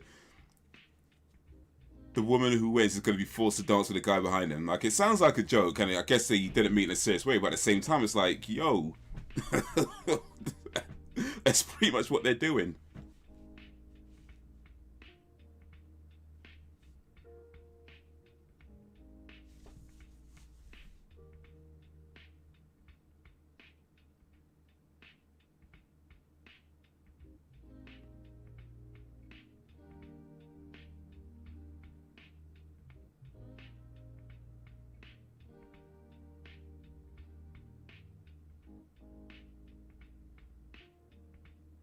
You know what? She has acne. And that's probably the reason why she has so much makeup on in the beginning, to cover the acne. That makes sense. You know what? It looks odd in the beginning. I gotta give credit. I gotta give credit for that subtle. She had thick makeup on to cover the spot. I get it now. I get it now.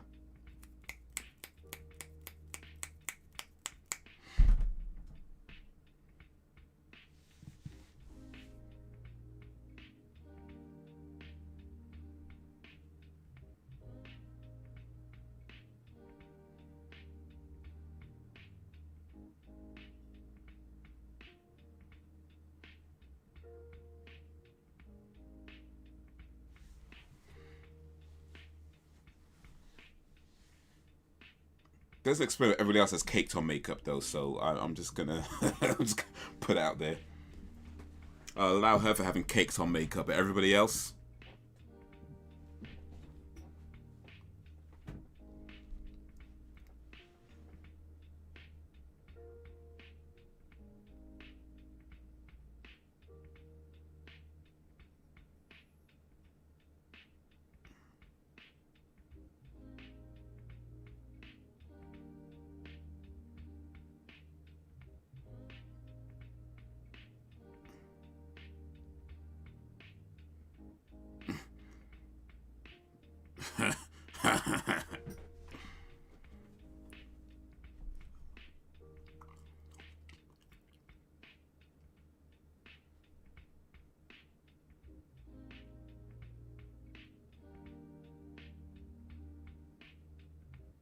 Well, that's interesting.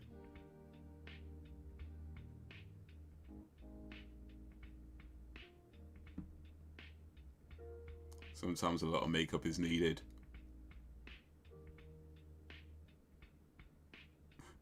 I guess so.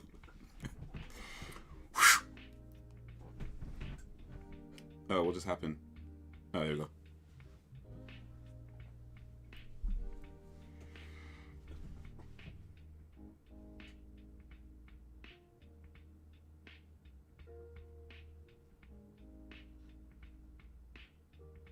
Didn't she forgive her but dance with her though?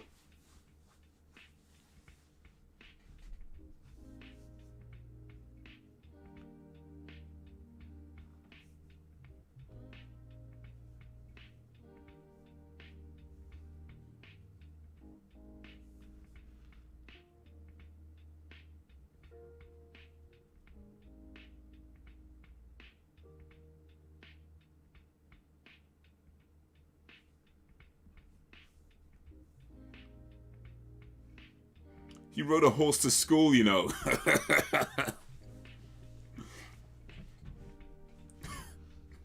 Pretty sure you need permission to ride a horse in the street to get to school. I don't know, maybe he did that real quick.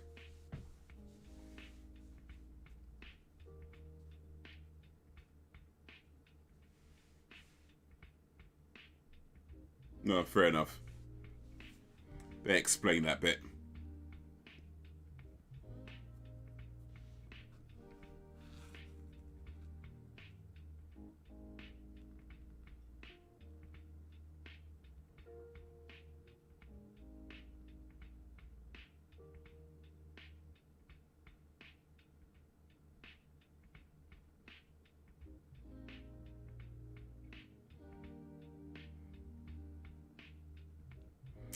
Yeah, there you go. By the end, they learn to love and forgive each other. Love and yeah, that.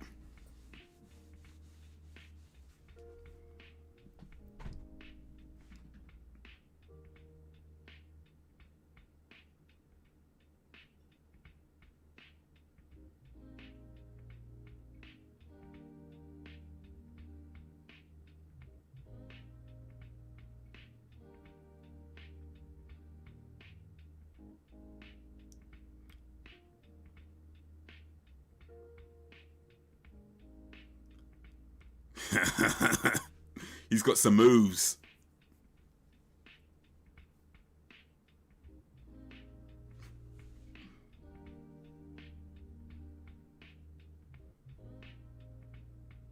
I know this song actually.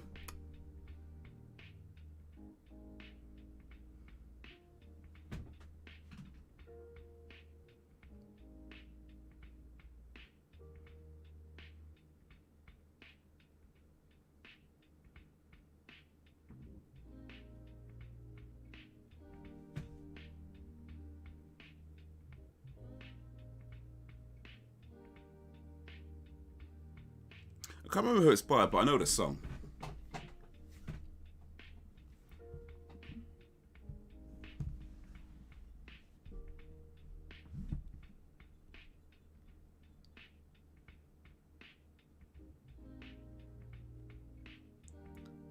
Sixpence none the richer.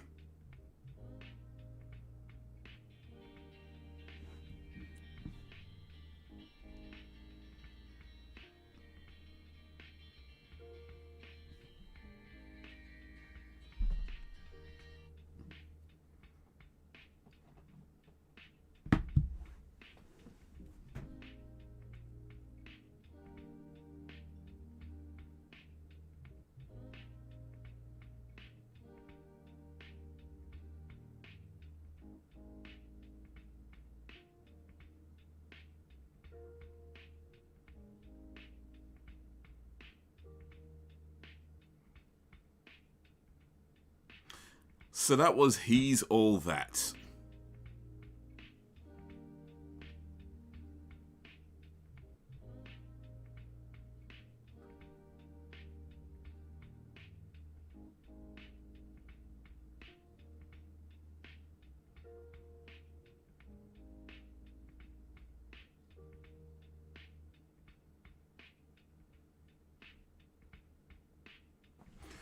That was He's All That. And you know what?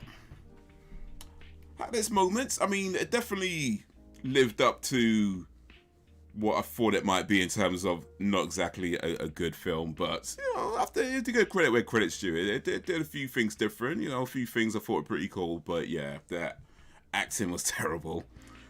The audio was all the way off.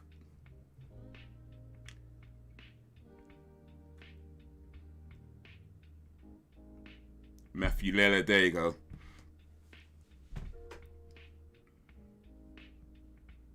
Rachel Lee Cook. Oh.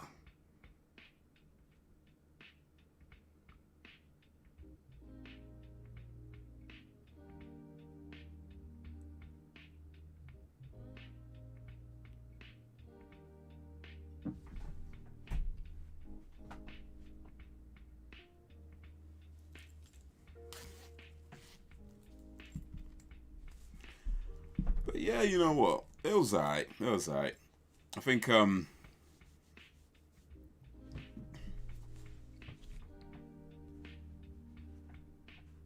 let me oh, what's going on? Oh, it's this trailer. Alright, cool.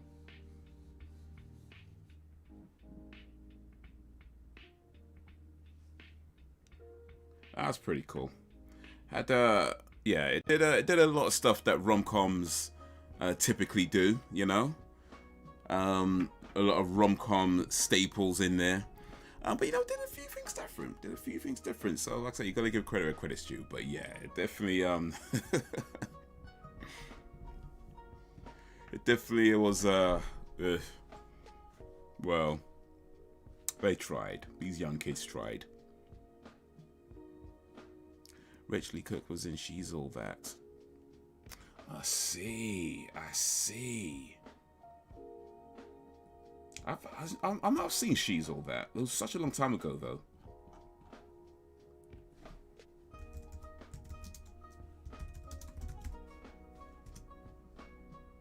Freddie Prinze Jr. 1999. She's All That. Right, I guess she plays the main girl. Oh, Matthew Lillard's in it as well. Matthew Lillard was in She's All That also. In fact, oh, it's the same writer, yeah, Arlie Flem. Well, yeah, that's the same thing, isn't it? So, yeah. Paul Walker was in She's All That. Rest in peace, Paul Walker. Alex, I want to say Lil Kim. Gabrielle Union, Usher. Yeah, there's quite a few big names in this. Anna Paquin. Okay. Hey, what do you think? It would be like 4X if he was alive along with Juice. Do you think X would be really popular and X Juice making music together? X says he hung out with other artists. I think so. I mean, he was really popular at the time of his passing, so I think that would probably, well, you never know what happened. Fame goes up and down, right? But yeah, I think it's not unfeasible that they still be pretty popular if they were still around. But yeah, no, I did check out that documentary. I was listening to it while I was driving, and yeah, it was really interesting because they were talking about how they came with how to describe it, like a vulnerable side of hip hop that, you know, people really hadn't seen before, at least, you know, not very much of. So like one guy described it as like, who's this kid at the back of the class or something like that, but because it had that kind of vibe to it, like this, you know, the kid at the back of the class, a quiet kid that doesn't say, you know, says if nobody knows, and then he comes up with this heartbreak song. And that's kind of a lot what I felt hearing things like you know, lucid dreams, because it does have that kind of like heartbroken, really vulnerable space where it's coming from. But yeah, no, it's really interesting though. They talked about, you know, being addicted to drugs and how available that was to them, especially as they became more and more famous, and just the way the internet works. Being vulnerable on the internet could help you in terms of like connect with people, but then it's also the downside is that, you know, people can know too much about you, and you have this thing about pouring out too much, or people see like everything. So yeah.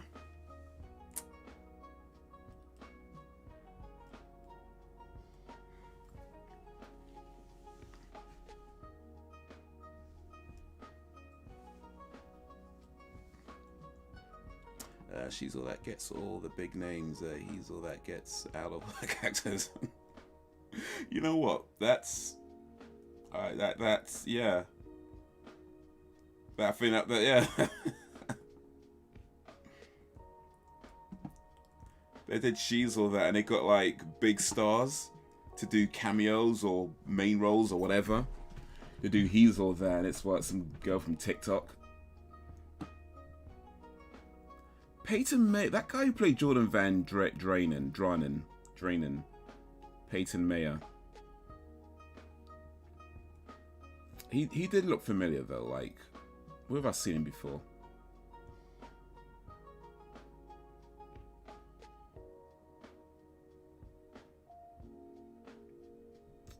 I guess he's done a bunch of stuff. I don't think he's done anything that I've seen. But he looks familiar. He looks so familiar. Like, I don't know. I'm sure I've seen him somewhere. Maybe I just, yeah, wouldn't pay much attention. Was he a singer, maybe? I don't know.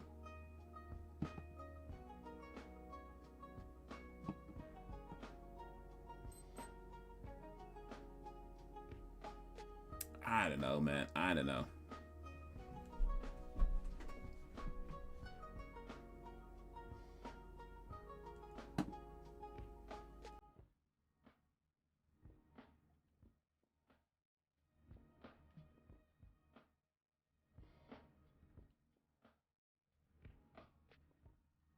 Oh, you know what?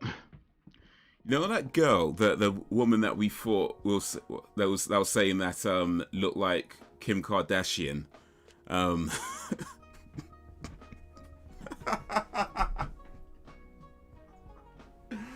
woman I said that looked like Kim Kardashian. I was saying like what, they couldn't get Kim Kardashian, maybe she wasn't available. They got some Kim Kardashian lookalike. You know who that is? I'm gonna give you guys a moment to guess. The woman who I said looked like Kim Kardashian. I'm gonna give you guys a second to guess. Juice and X text each other a lot on Instagram. Juice and X were supposed to meet each other person to person, but X died. Juice really loved it. Oh, that's a shame. That's a shame. So they never actually met in real life. They just, yeah.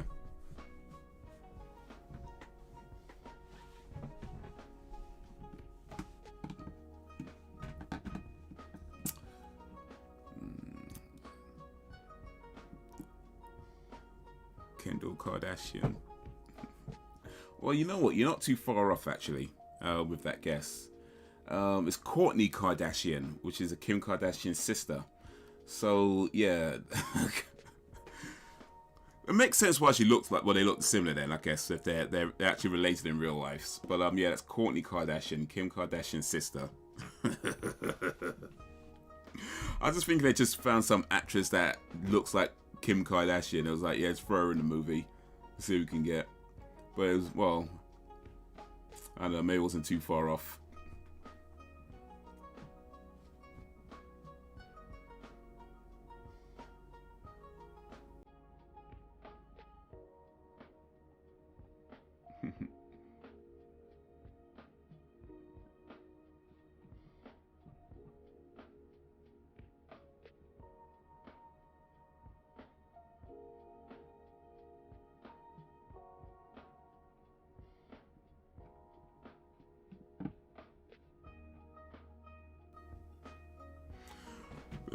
was about to do Courtney or the other one.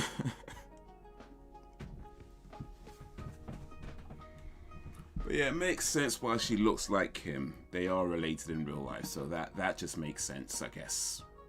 But hey, I don't know. Courtney.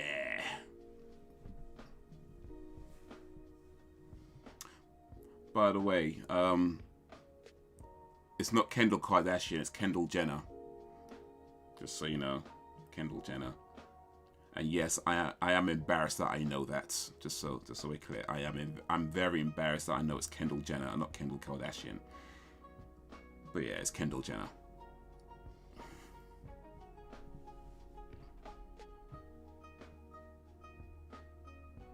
But yeah, Addison Rae,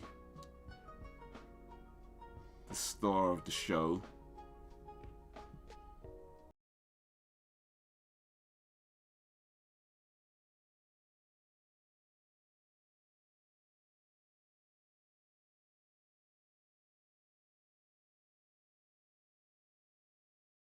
Looks like it's only acting movie actually. I mean, she did a voice role for I guess for something, but this looks like it's only live action acting movie that she's done so far. He's All That, playing Paget Sawyer. But yeah, I'm pretty sure she's a TikTok star. I'm pretty sure that's the case, right? I mean, or did I hear wrong? Because it's got her down as being in some music videos. So maybe she's a musician and not a TikTok star. Or well, I guess she could be both, really, to be fair. But I thought she got famous from TikTok. That may be the case. Or maybe not. I don't know. Oh, there's so many Kardashians that they all look the same to me. Well, I mean, they're related, so yeah, they probably do. I mean, they're all sisters. They probably do have similar looks. That's kind of how that goes sometimes when people are related. So yeah, that's a pretty normal thing. You know, brother and sisters. You know, they're family ties, family relatives. It's not uncommon that families have similar looks, but hey.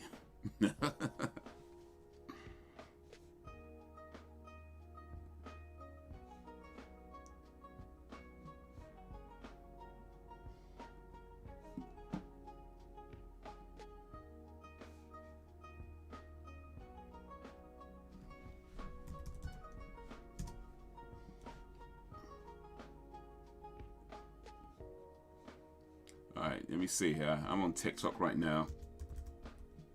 I'm gonna look up Addison Rae real quick. There we go. Addison Rae. I've got to verify myself before I can look at Addison Rae's TikTok. So Addison Rae has 86.6 million followers on TikTok and has received 5.6 billion likes. So I think it's fair to say that she's popular. But let's see if we can figure out why she's popular.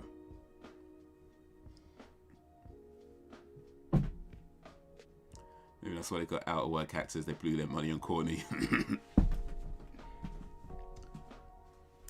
I mean, I ain't trying to be disrespectful or nothing, but would Kourtney Kardashian be expensive to hire in for a movie? I mean, I'm not even sure Kim Kardashian be that expensive to hire for a movie, to be honest with you. Like, I'm not even like, she might be more expensive than Kourtney Kardashian, maybe, just because she's a little bit more famous, but I don't know if she'd be expensive. And I think Netflix probably could afford. I mean, they've had like The Rock, they've had, you know, Leonardo DiCaprio, Jamie Foxx. They couldn't get Kim Kardashian. Like, what? Really? I don't know, man. I don't know. Seems a bit I reckon whoever greenlit this movie at Netflix clearly didn't have much faith in the project. I suppose you pay for the name. Yeah, the last name. We just need a Kardashian in here. I reckon whoever greenlit this movie, Braxton's back, didn't have a lot of faith in the film.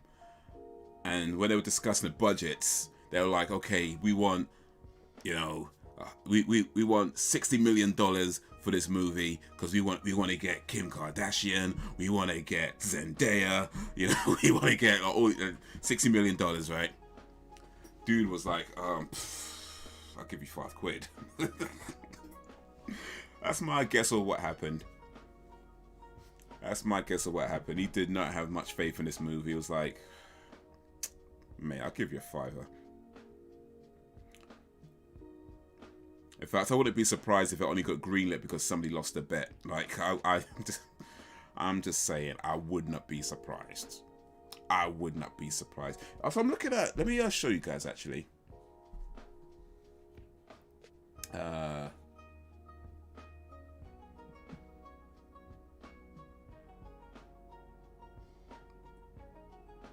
I need to what we're looking at. There we go. So this is Addison Rae's TikTok page, and I haven't clicked on any of them yet. Oh, here was I just clicked on this one by accident. Now, I have to assume these are the more recent ones, so these are after she's gotten popular. But I mean, a lot of them are just like, at least so it seems, staring at the camera or, stuff. So I'm guessing this is not how she got famous. Like, this is like after you get famous, where you just do random stuff that, nobody even, like, what does she do to get famous? That's what I'm trying to figure out. But you probably have to go way, way down on the page. I don't know if I want to scroll down that far. I don't know if I want to look that far down Addison Rae's page. That sounded way dirtier than I intended to. But I don't think I want to look that far down Addison Rae. Oh wait, here's a dance one. Let me click on this.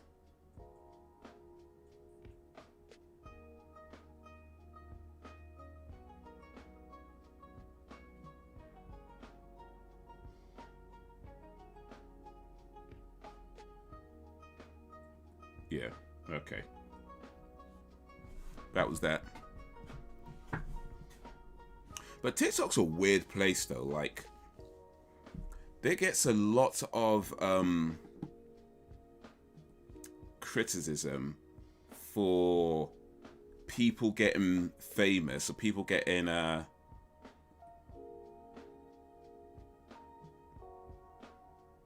shit, on the wrong one. Main screen. There we go.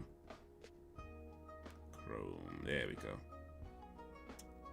Yeah, people who've gotten famous off of somebody else's work. So like, somebody will create a dance and then somebody else copies that dance and they become popular because of the way the algorithm works and the way it tends to favor some people and not favor other people.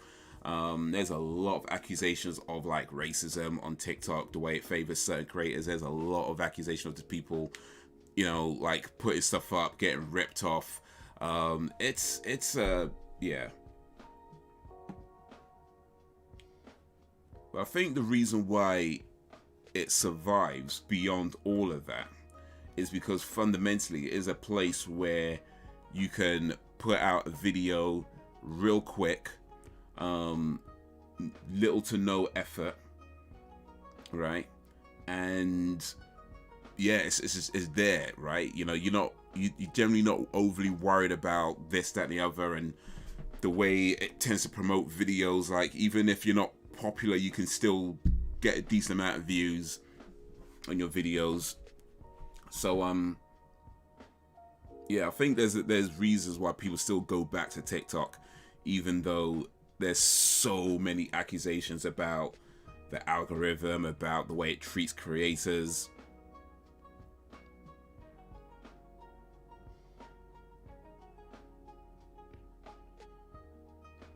But yeah.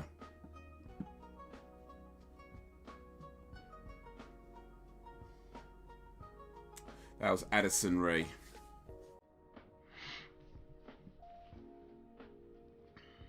Addison Rae.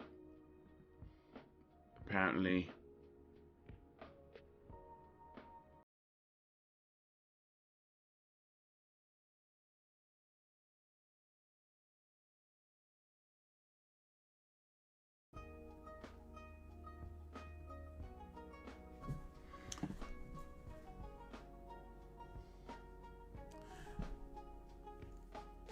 Racism is everywhere now. Well,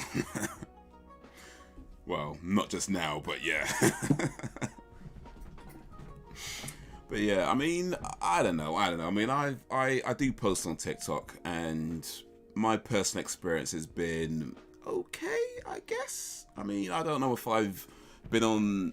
It's hard to know sometimes, to be honest with you. It's hard to know, like, if when you put out a video, because you could put out a video on TikTok, and I've found this a few times where some videos would be like really popular, you know, relatively quickly, right? And other videos, it might say lay dormant for, I don't know, a day or two, and then they'll start getting views and traction or whatever. And then some just like never seem to pick up, and you don't know whether that's because it generally just wasn't a popular video, which is, you know, not unreasonable, right? People make videos that for whatever reason aren't popular. The video itself could be good, but just because it's good doesn't mean it's going to be popular. That happens all the time. You know, people make good videos, doesn't always equal popular videos. That's a common thing. I think we all generally understand that, right? So it's hard to know if that's like a video that just genuinely isn't popular, or if there's something more behind it. And we start hearing about other people's experiences. Yeah, I can't lie, it does make you wonder sometimes. Is this going on? I don't know. I mean, my thing is, look, I can't prove it, right?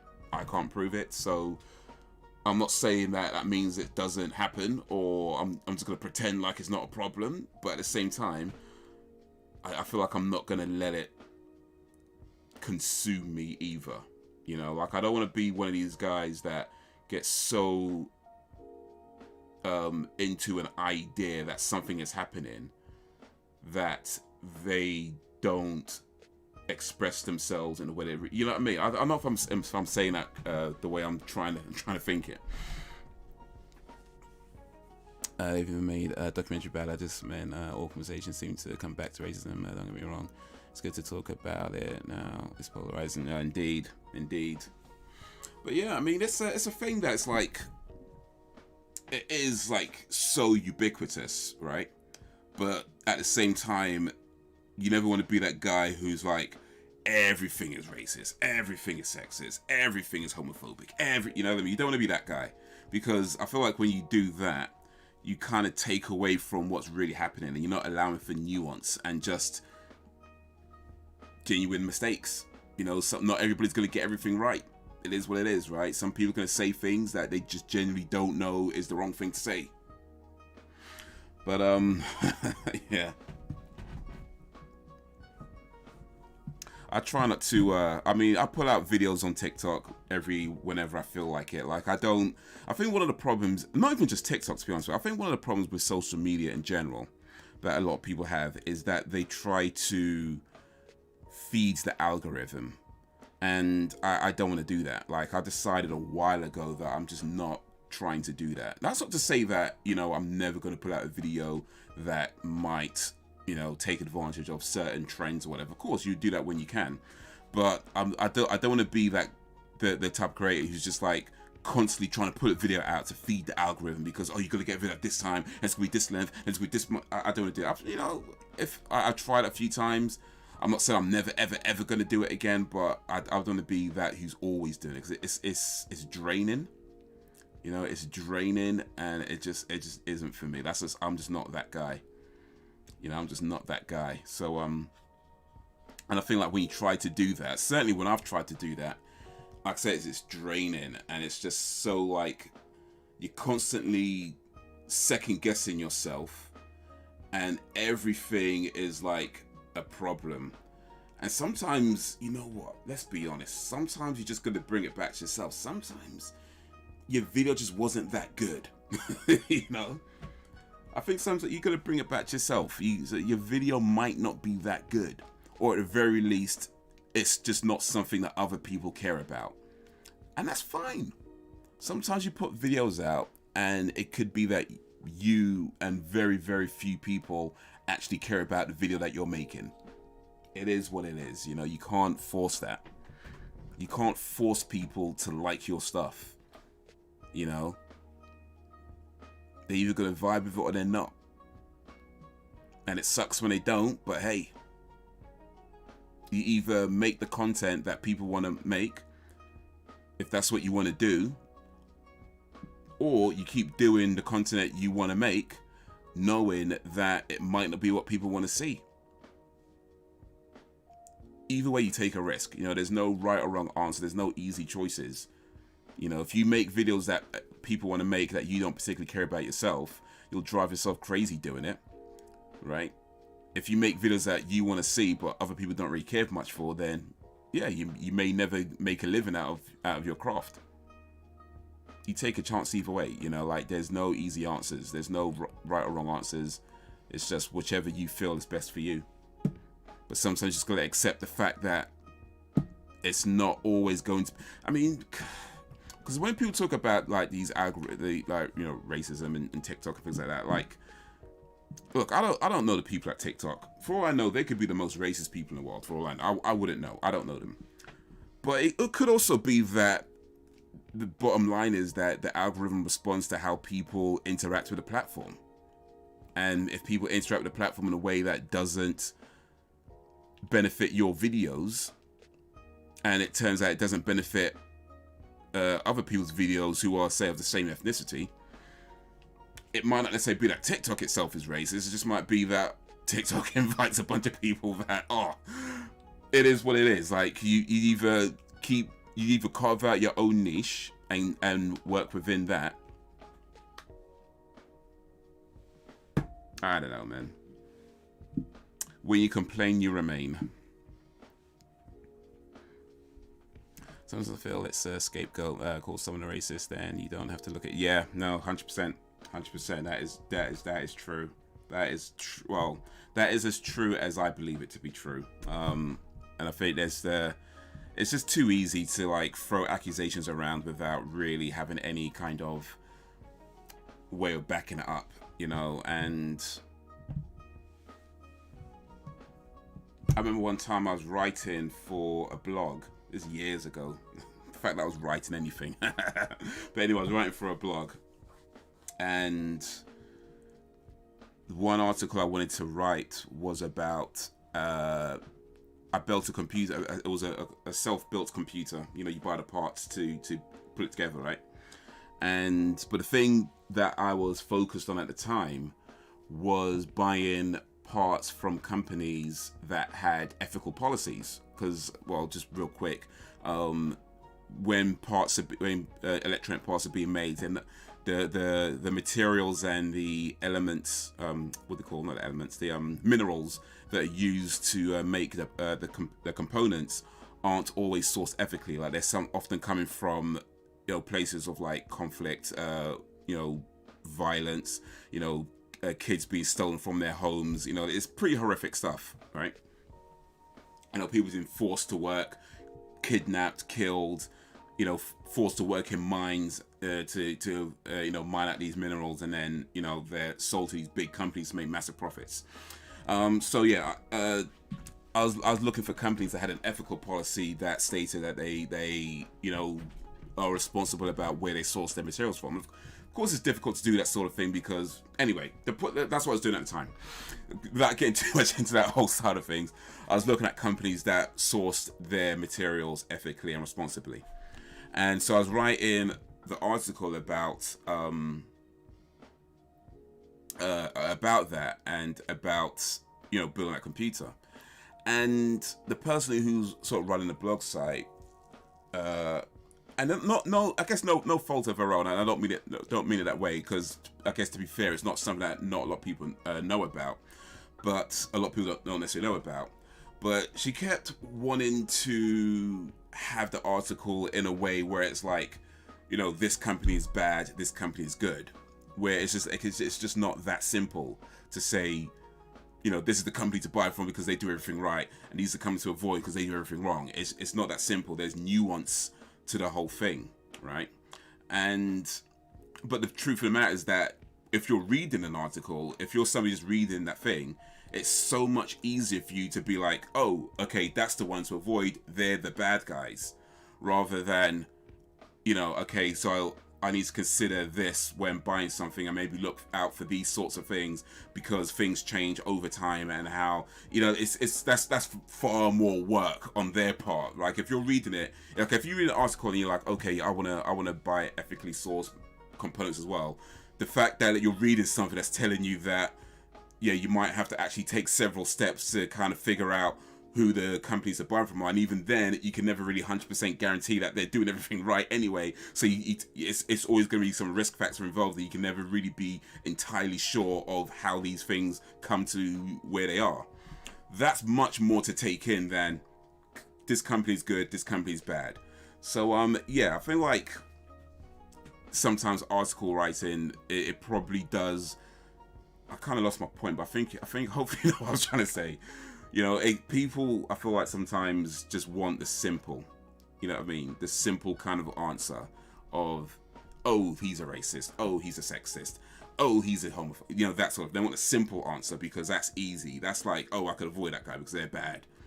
But a nuanced answer as to, okay, well, how does this even happen? And what is it that makes this a bad thing? And, you know, how does it come about? And, you know, how do we take something like this and use it in a, you know what I mean, that's the answer that gives more work, and nobody wants that. Nobody wants work. Nobody wants to have to do work. Nobody wants to have to figure things out and to, you know, nobody wants that. That's hard. They want the easy, simple, this is good, this is bad. So yeah, a lot of scapegoating just to a long roundabout way to just say what you said. Yeah, I get it. This is why I don't like people.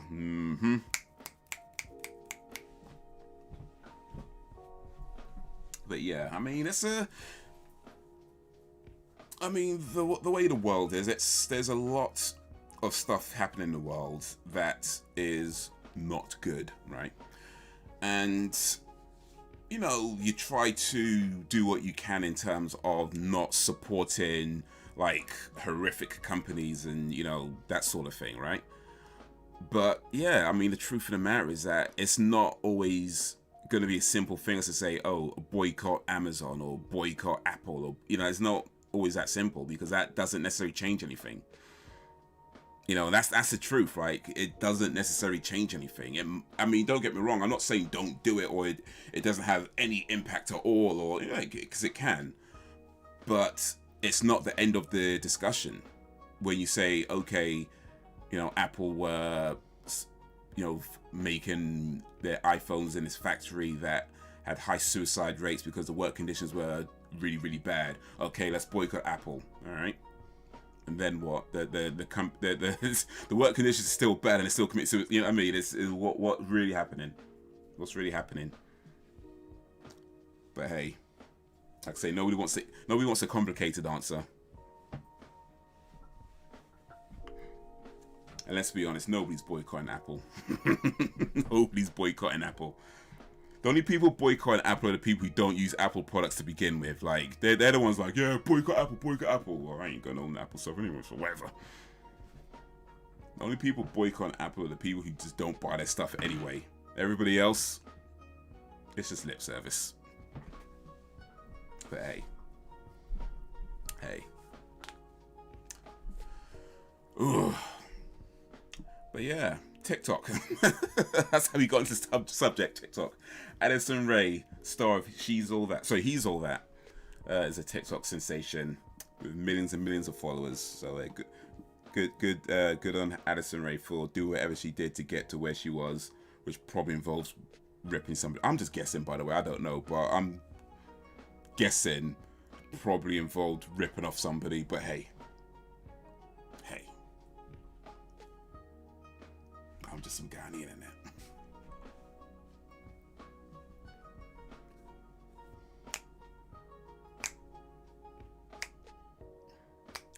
There's nothing wrong with a French Granny Smith. Okay. What do you mean? Is that an apple? Like, was it a French Granny Smith apple? I'm not sure I get the joke, to be honest.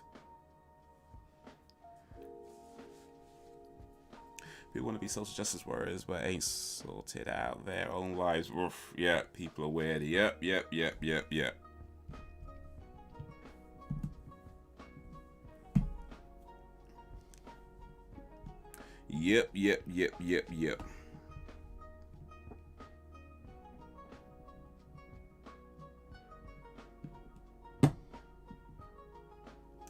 know, it's kind of funny, actually. The Rock, when the whole Joe Rogan thing kicked off, you know, because apparently The Rock was like giving out some support to Joe Rogan, but then when the N-word controversy came up, the Rock kind of pulled back his support, saying, "Oh, I didn't know about the whole N-word things. Now I've been made aware to his whole narrative, and it's been a learning moment and this and that." He was saying, you know, the whole kind of, you know, social spiel that the celebrities give out. But then after that happened, The Rock got dragged for like some old comments that he's made during his WWE wrestling days, where he made some I mean, put it this way, at the time it was funny because it's the 90s and we're all just, yeah. But yeah, the type of stuff that just doesn't go down too well these days, like transgender jokes, and he's making fun of people, sort of the Chinese accent. And yeah, somebody like dug up like, you know, these old clips from that time, and then it went trending, like people trying to talk about canceling The Rock. So it's like, hey, look, we all got a past, man. I mean, look, I ain't trying to cancel nobody. I ain't saying that, but I'm just trying to point out we all got a past. So like, the way you say, oh, I'm aware of his whole narrative now. The way you're talking about this guy and his whole narrative is the way somebody else is like, oh, actually, how about your narrative? You see?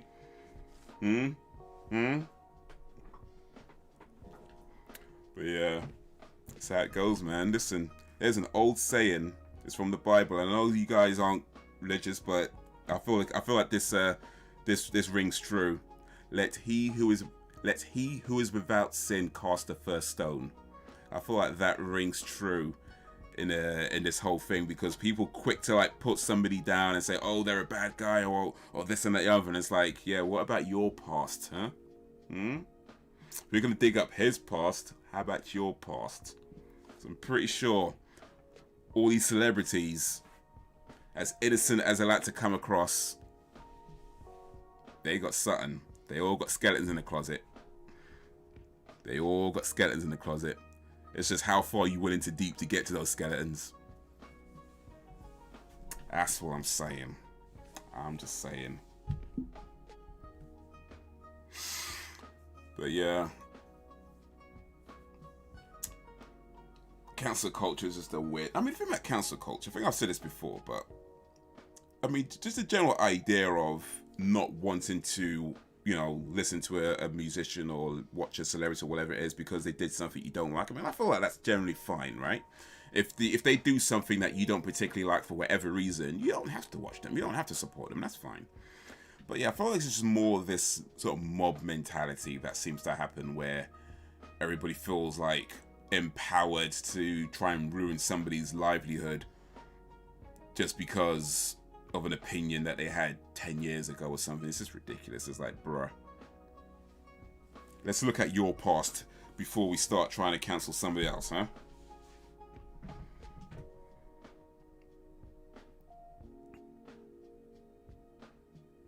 I'm trying to paint Joe Rogan as far right. It's just because he uses logic. You're far right. It's crazy. Yeah, indeed.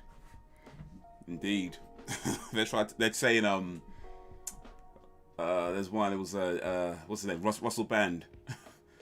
he got listed as a far right because somebody put an article talking about Joe Rogan's far right guests, right?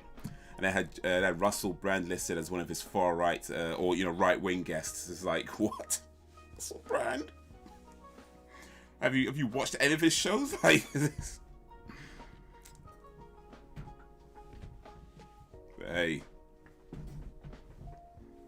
unless you toe the line 100%, you're one of those people.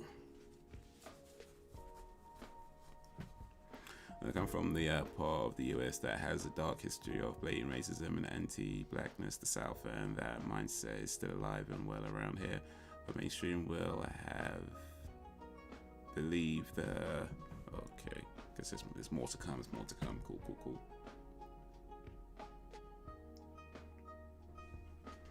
Believe the days of the 50s and ish back in full swing. And well, that's the thing, isn't it? It's like,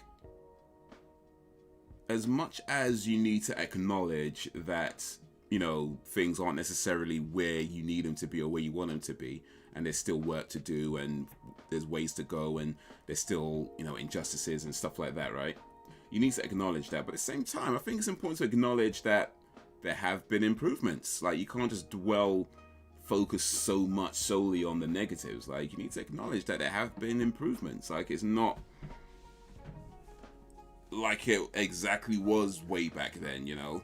I think when you get too focused on the negatives, like, you just depress yourself. And that ain't good, man. That ain't good. Ain't nobody trying to be depressed out here.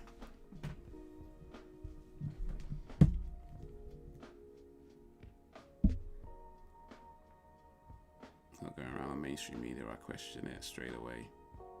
Oh, if it's going around, sorry, I read that wrong. If it's going around in mainstream media, I'm questioning it right away. Mainstream media is kind of a joke these days. I mean, I don't really watch a lot of mainstream news and media and stuff like that anyway, but the bits that I do catch, yeah, I mean, I would say in general, I try not to just blindly trust any source of media, mainstream or otherwise, just because, like, you never know who's lying to you, right? You never know who's got an agenda or who's trying to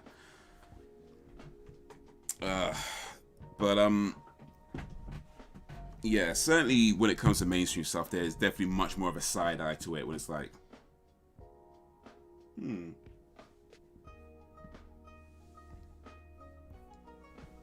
let's check on this poll real quick.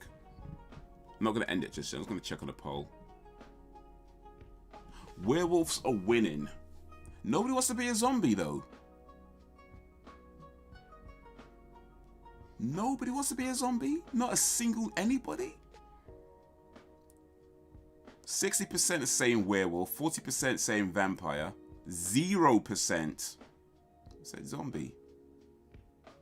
To be fair, I don't think I'd want to be a zombie either, to be honest with you. But I don't know, man. I don't know. I mean, like I said, there's pros and cons to everything. Like, if you're a zombie, I mean, sure, like, you don't know anything, you can't feel anything, and whatever. You don't have any brains, or you don't have any thoughts of your feelings and stuff like that. But at the same time, that could be a positive. It means you don't have to put up with all the BS going on.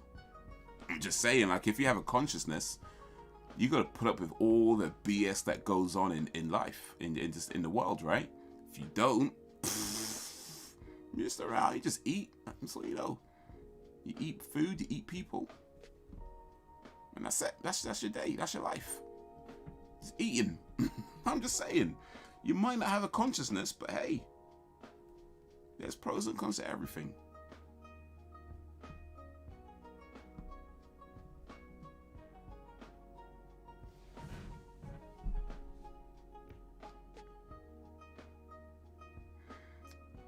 I don't know. People tell me. Yeah, same here. Go to. Oh, excuse me. Zombies are brain dead, though. Yeah, they're brain dead, but I'm just saying. The fact that they don't have any consciousness could be a positive. Could be seen as a positive. Like, you don't have to pay no taxes. You don't have to worry about how you're going to get through the day. You don't have to worry about avoiding the sun. You don't have to worry about moonlights and this, that, and the other and trying to live amongst the people. You don't have to worry about any of that. You just eat. And that's your life. That's your whole day. That's your whole life. Just eat. Just walking and eating. That's your whole day. I'm just saying. That could be seen as a positive. Yeah, because the media over here is more left-leaning Democrat and has an agenda.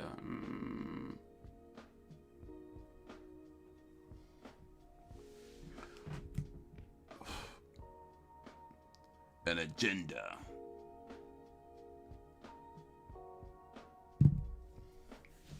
An agenda to Bender.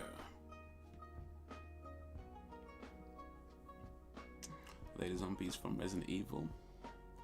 I mean, the zombies from Resident Evil. Well, they changed the zombies in Resident Evil. I guess we're going with like classic zombies. We're going classic zombies. So the first Resident Evil, that's more classic zombies, where you know you just like wander around, brains, itchy, scratchy, you know, that kind of thing.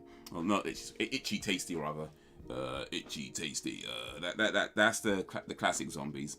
Not like the new age ones where you know they run up walls or whatever. Like yeah, just the classic zombies. Cleansing activity was at its highest rate in the 1920s, by the way. Max is going that way here too. I don't care for any agenda. They can all suck it. I just want cake. Yeah, that much we could all agree with. Give me some coffee and cake. Oh, and Marvel movies, because yeah, I want to watch some Marvel movies.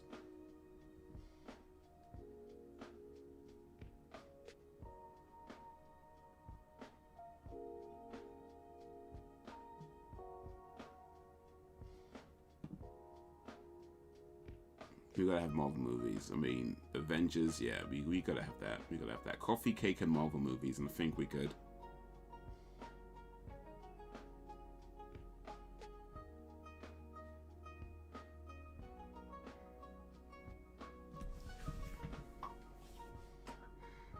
And speaking of Marvel movies, Doctor Strange 2.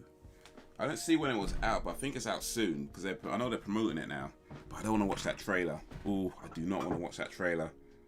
Just wait, just let the movie come out.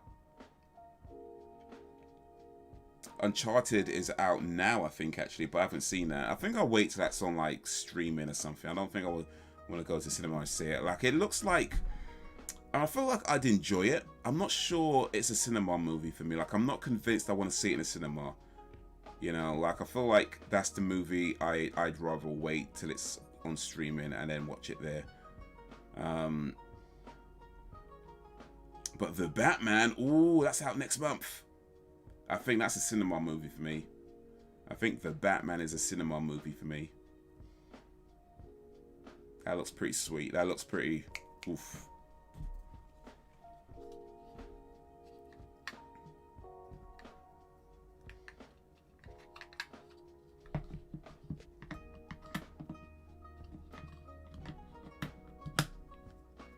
Remember that last like a Soviet zombies in Resident Evil, likes said them mofos were a whole separate breed. I don't remember those specifically. Which Resident Evil is that? Looks like just a Netflix movie, the Uncharted movie.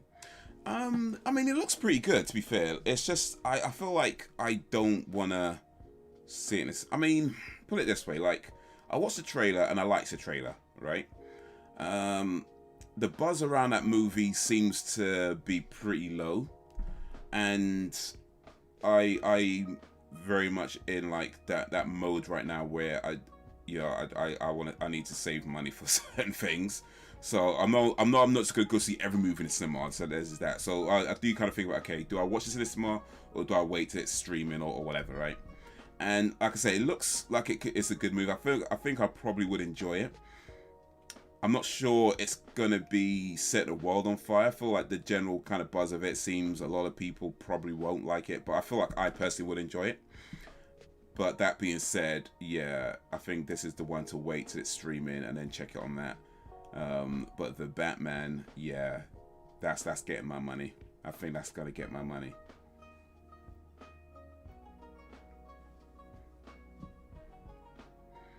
I'm over there where y'all are to top that shit's course the media from over here too, and yep, true. Yeah, forget water. Where's that damn cake? We want cake. We want cake.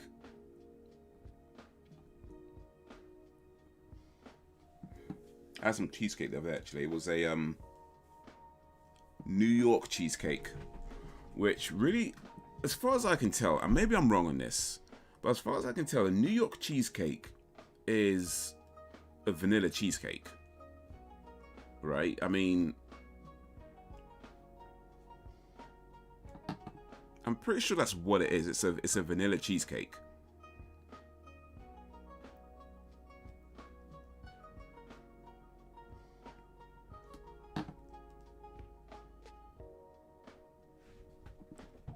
Now maybe it's a different type of vanilla.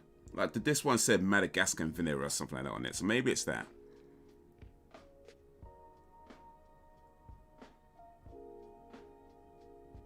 But I'm pretty sure it is a cheesecake. I mean, it's a vanilla cheesecake.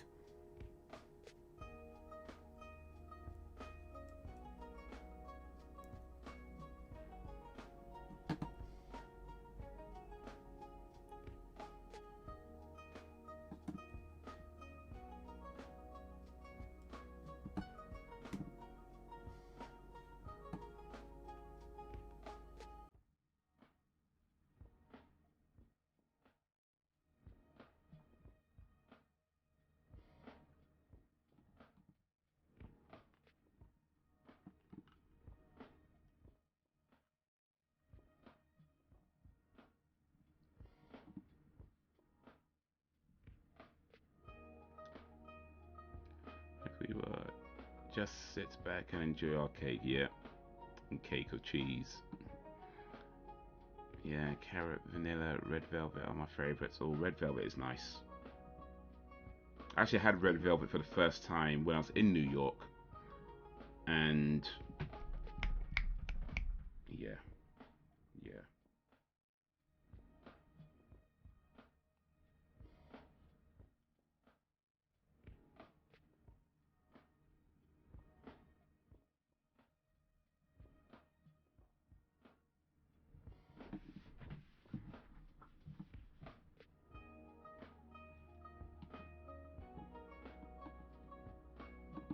It was good. Salted caramel for me. Well, if we're talking about favorite cakes, oof,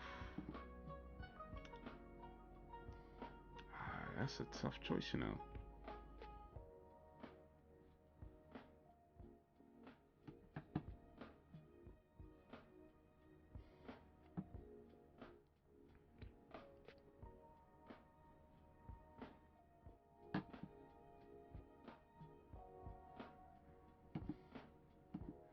What about garlic bread? You know, garlic bread's alright. You know, I never used to like garlic bread when I was a kid, but it's kind of grown on me over the years. I actually don't mind it now. I mean, in small doses though. Like it definitely gets a bit much if you eat a lot of it, but yeah, it's alright, you know.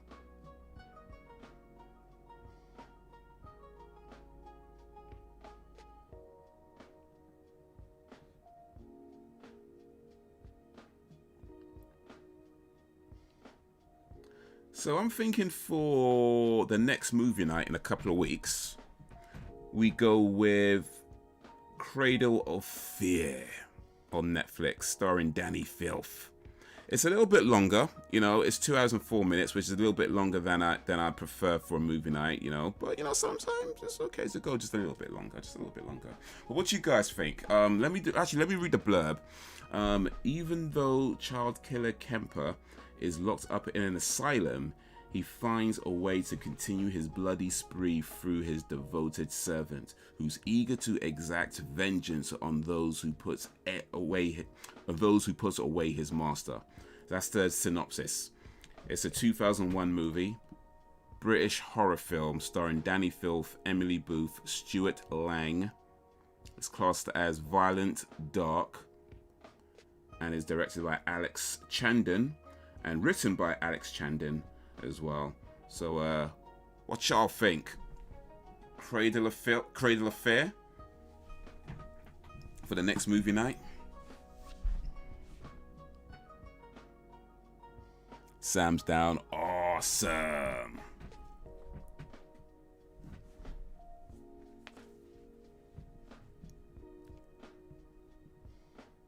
That donut though from Krispy Kreme's is something else. Oh yeah, was it the apple crumble? Oh, that was nice. That was nice.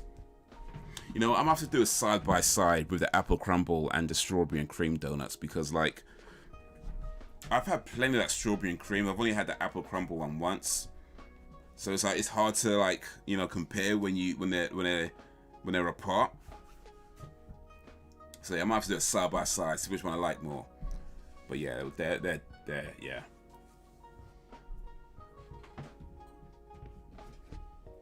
Alan's down, awesome.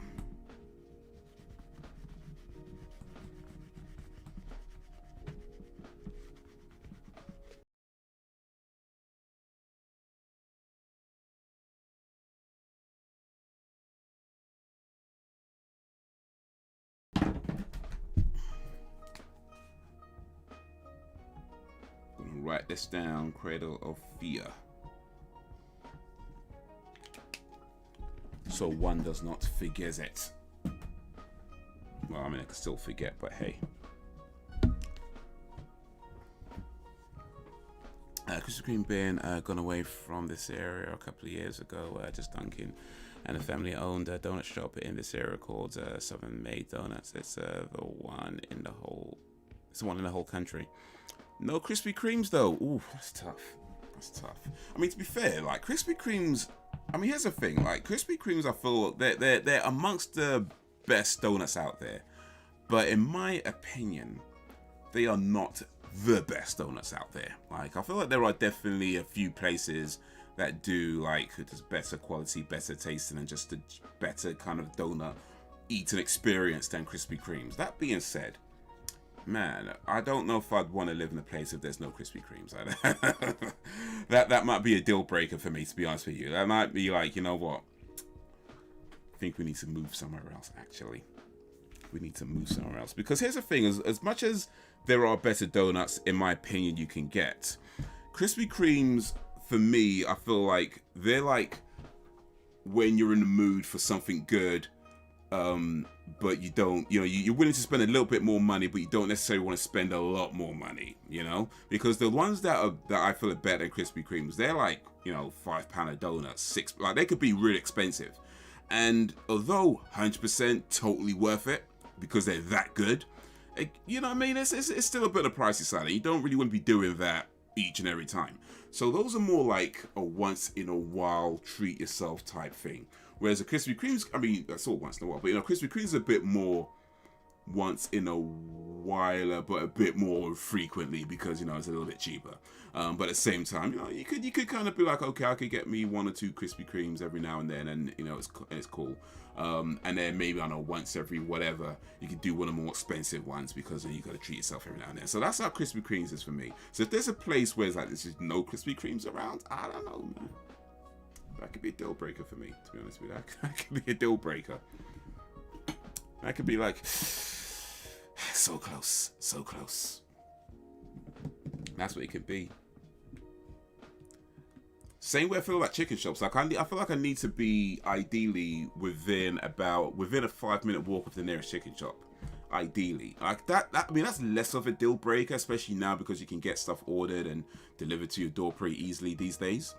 But yeah, I feel like ideally I would like to live within a 5-minute walk of the nearest chicken shop. Like it doesn't even have to be like one of the good chicken shops either. Just one of like, you know, the local, not even famous one, just a local fried chicken spot. Like within 5-minute walk of a chicken spot, that's an ideal spot for me to be. So yeah, somewhere I can get Krispy Kremes relatively easily, and within 5 minutes of a chicken shop. That's how I choose where to live. That's why people be like, oh, well, it's gonna have, you know, 2 rooms, 3 rooms, and a bathroom, and we need to have us upstairs and down, and we need to be near a good school, and we need to be near a park and all the park. And I'm like, you know, is there a chicken shop, and can I get Krispy Kremes? That's how I choose where to live. That's important things. The apple and custard hit different. Oh, it definitely did. Creative Fear is a gloriously terrible movie. That's what I like to hear. That's what I like to hear. Gloriously terrible. I'm looking forward to it. I love apple fritters. Oh, apple fritters. I don't think I've had apple fritters for the longest now, you know. Just click the wrong button.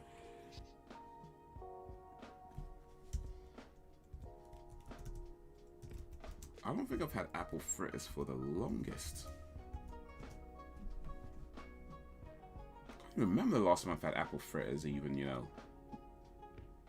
Or have I had apple fritters? Now that I'm looking at them, I'm looking at these like, have I actually had these? Maybe I have some version. I'm sure I've had some version of apple fritters, but it's been a while ago.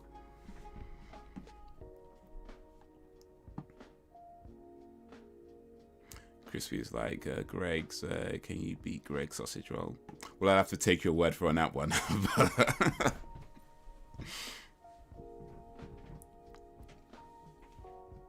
I'm happy with a pack of wagon wheels.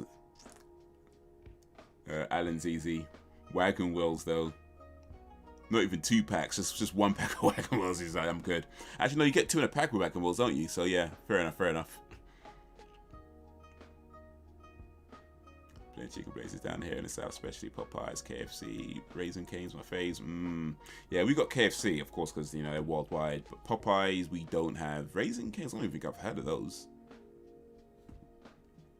But Popeyes, I guess, is a popular brand because I see, like, people on Twitter, like, you know, people, so Americans that I follow on Twitter, they be arguing about Popeyes versus Chick-fil-A, you know, which is the best one, and all that kind of stuff. So it's like, it seems like a big deal.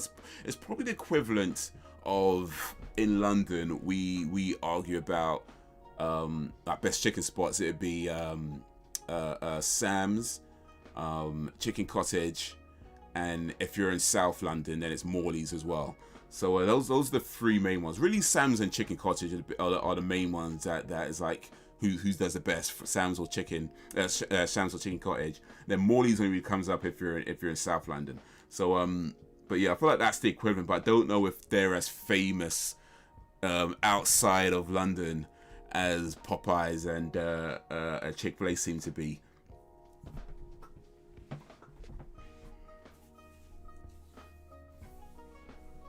But yeah, if you're ever in London, then yeah, if you're looking for a chicken spot in London, Sam's Chicken or Chicken Cottage. Well, it's just Sam's now. It used to be called Sam's Chicken and Ribs, but now it's just called Sam's. But Sam's and then Chicken Cottage, those are 2 main ones you want to look out for. But if you happen to be in South London, look out for Morley's.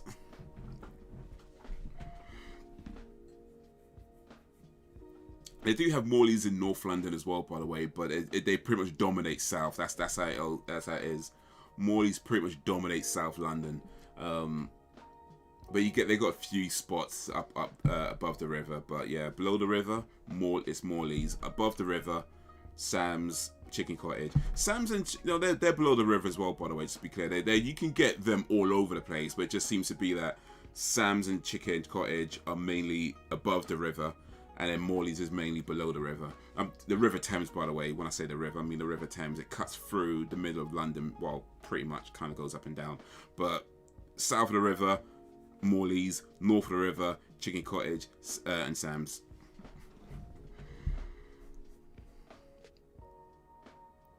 Say with an veg you like. Have you watched Rate My Takeaway? I don't even think I've heard of that, actually.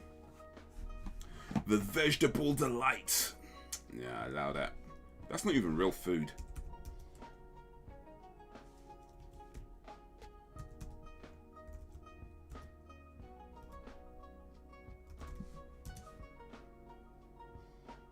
Rate My Takeaways. Let's see. Is that a YouTube channel?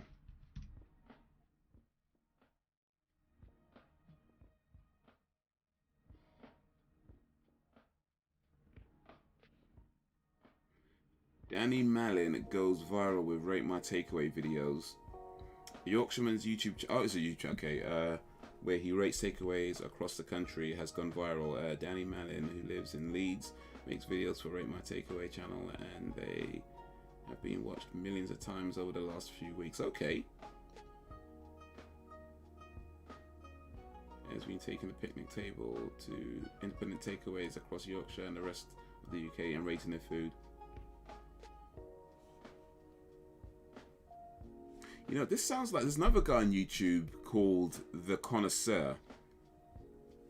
It sounds like what he does, but he does it well. He doesn't like many chicken spots in London, but I guess it's a similar kind of idea where you go into sort of smaller establishments that don't get a lot of love, and then rating their food, you know.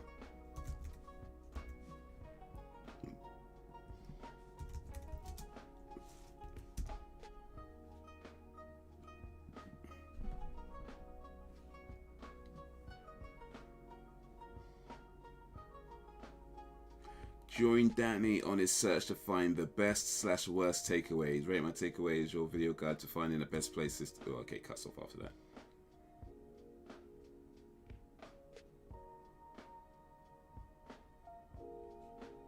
Yeah, I'm gonna have to give this a little watch, you know.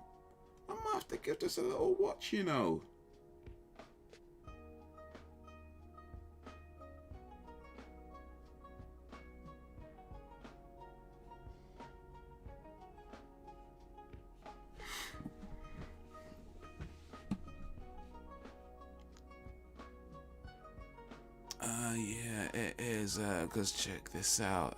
Back in late 2018, I think, through 2019, Popeyes came out with a new chicken sandwich and flights broke. Yeah, I heard about that actually. Yeah, flights broke up because of it. I think 2. Oh, I didn't hear about that. Damn, 2 died. Damn. And yeah, Chick-fil-A 2 is my favorite. I forgot that one. Right, my takeaway is YouTube channel. It's pretty good. If anyone doesn't know what a veggie delight is, well, let's just say you're lucky. Well, if you're going to Subway at least, anyway.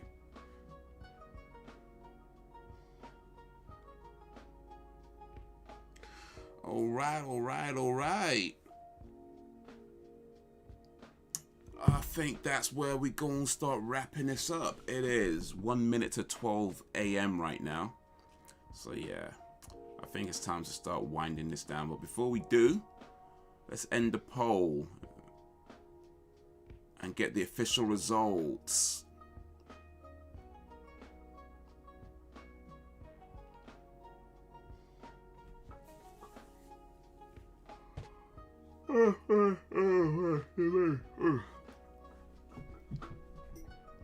So which undead would you rather be? 60% said werewolf, 40% said vampire, and 0% went with zombie.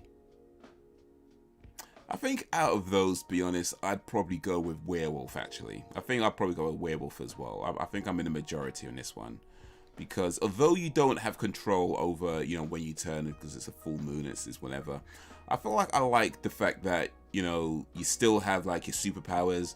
You know, you have that one night every month or whatever where you're just out wild and you don't even remember what's going on. So you could be like a complete menace and not, you won't even remember it. Be like, all right, calm. Just go about your day the next day, just waking up in a bush somewhere. So I think I think I prefer that to being a vampire, because vampires, you live a long time, but I don't know, it just feels like it's too limiting. So yeah, I think I'll go with werewolf as well. So yeah. I'm going to Subway. I'm ordering my meatball sub. Was it meatball Mariano? Alan chose werewolf. Alan was in the majority. But yeah, guys, that's where we're gonna start winding down or wrapping up. Next live stream should be next week. You know, we hang out, do some watch some videos, do some reactions, that kind of stuff. Talk, see what happens. Or if possible, I might be able to live stream tomorrow on Twitch for those who want to join me on Twitch. The thing about Twitch though is that the Twitch live streams are very kind of up and down right now. So I might live stream tomorrow, but I may not be live streaming for the rest of the week on Twitch. But we'll see. I can't promise it. It depends how the day goes out. But yeah, if nothing else, then God willing, be back next week on YouTube, doing some reactions, chatting, just having some good old time. You know what we do each week. And then week after that, Cradle of Fear, the gloriously terrible movie. Oh well, 1, werewolves ain't undead creatures, and 2, some can change at will. Can they change at will? Because I've always seen werewolves only change at full moon, right? which means they don't. You can't control when the full moon is. So interesting. I probably should specify I'm going with classic descriptions of the creatures. But werewolves are undead though, aren't they? Because you're not alive when you're a werewolf. Like, I'm pretty sure werewolves are undead though. Like the classic, maybe not the modern day werewolves, but certainly classic werewolves are undead. I have to double check that, but I'm pretty sure at least maybe like the modern day werewolves that can change at will a bit different. I don't know. But I'm pretty sure classic werewolves are undead. But yeah, maybe let me double check that. But yeah, guys, to all the talkers and the stalkers, to the stayers and the strayers, whether you stayed for a little bit, stayed for a little bit, so I appreciate you and all that you do. Thank you for keeping the company. Thank you for keeping it lively. The village is strong because you make it strong. We're only going to get stronger until whenever, if ever. If I can even find the right button. Peace.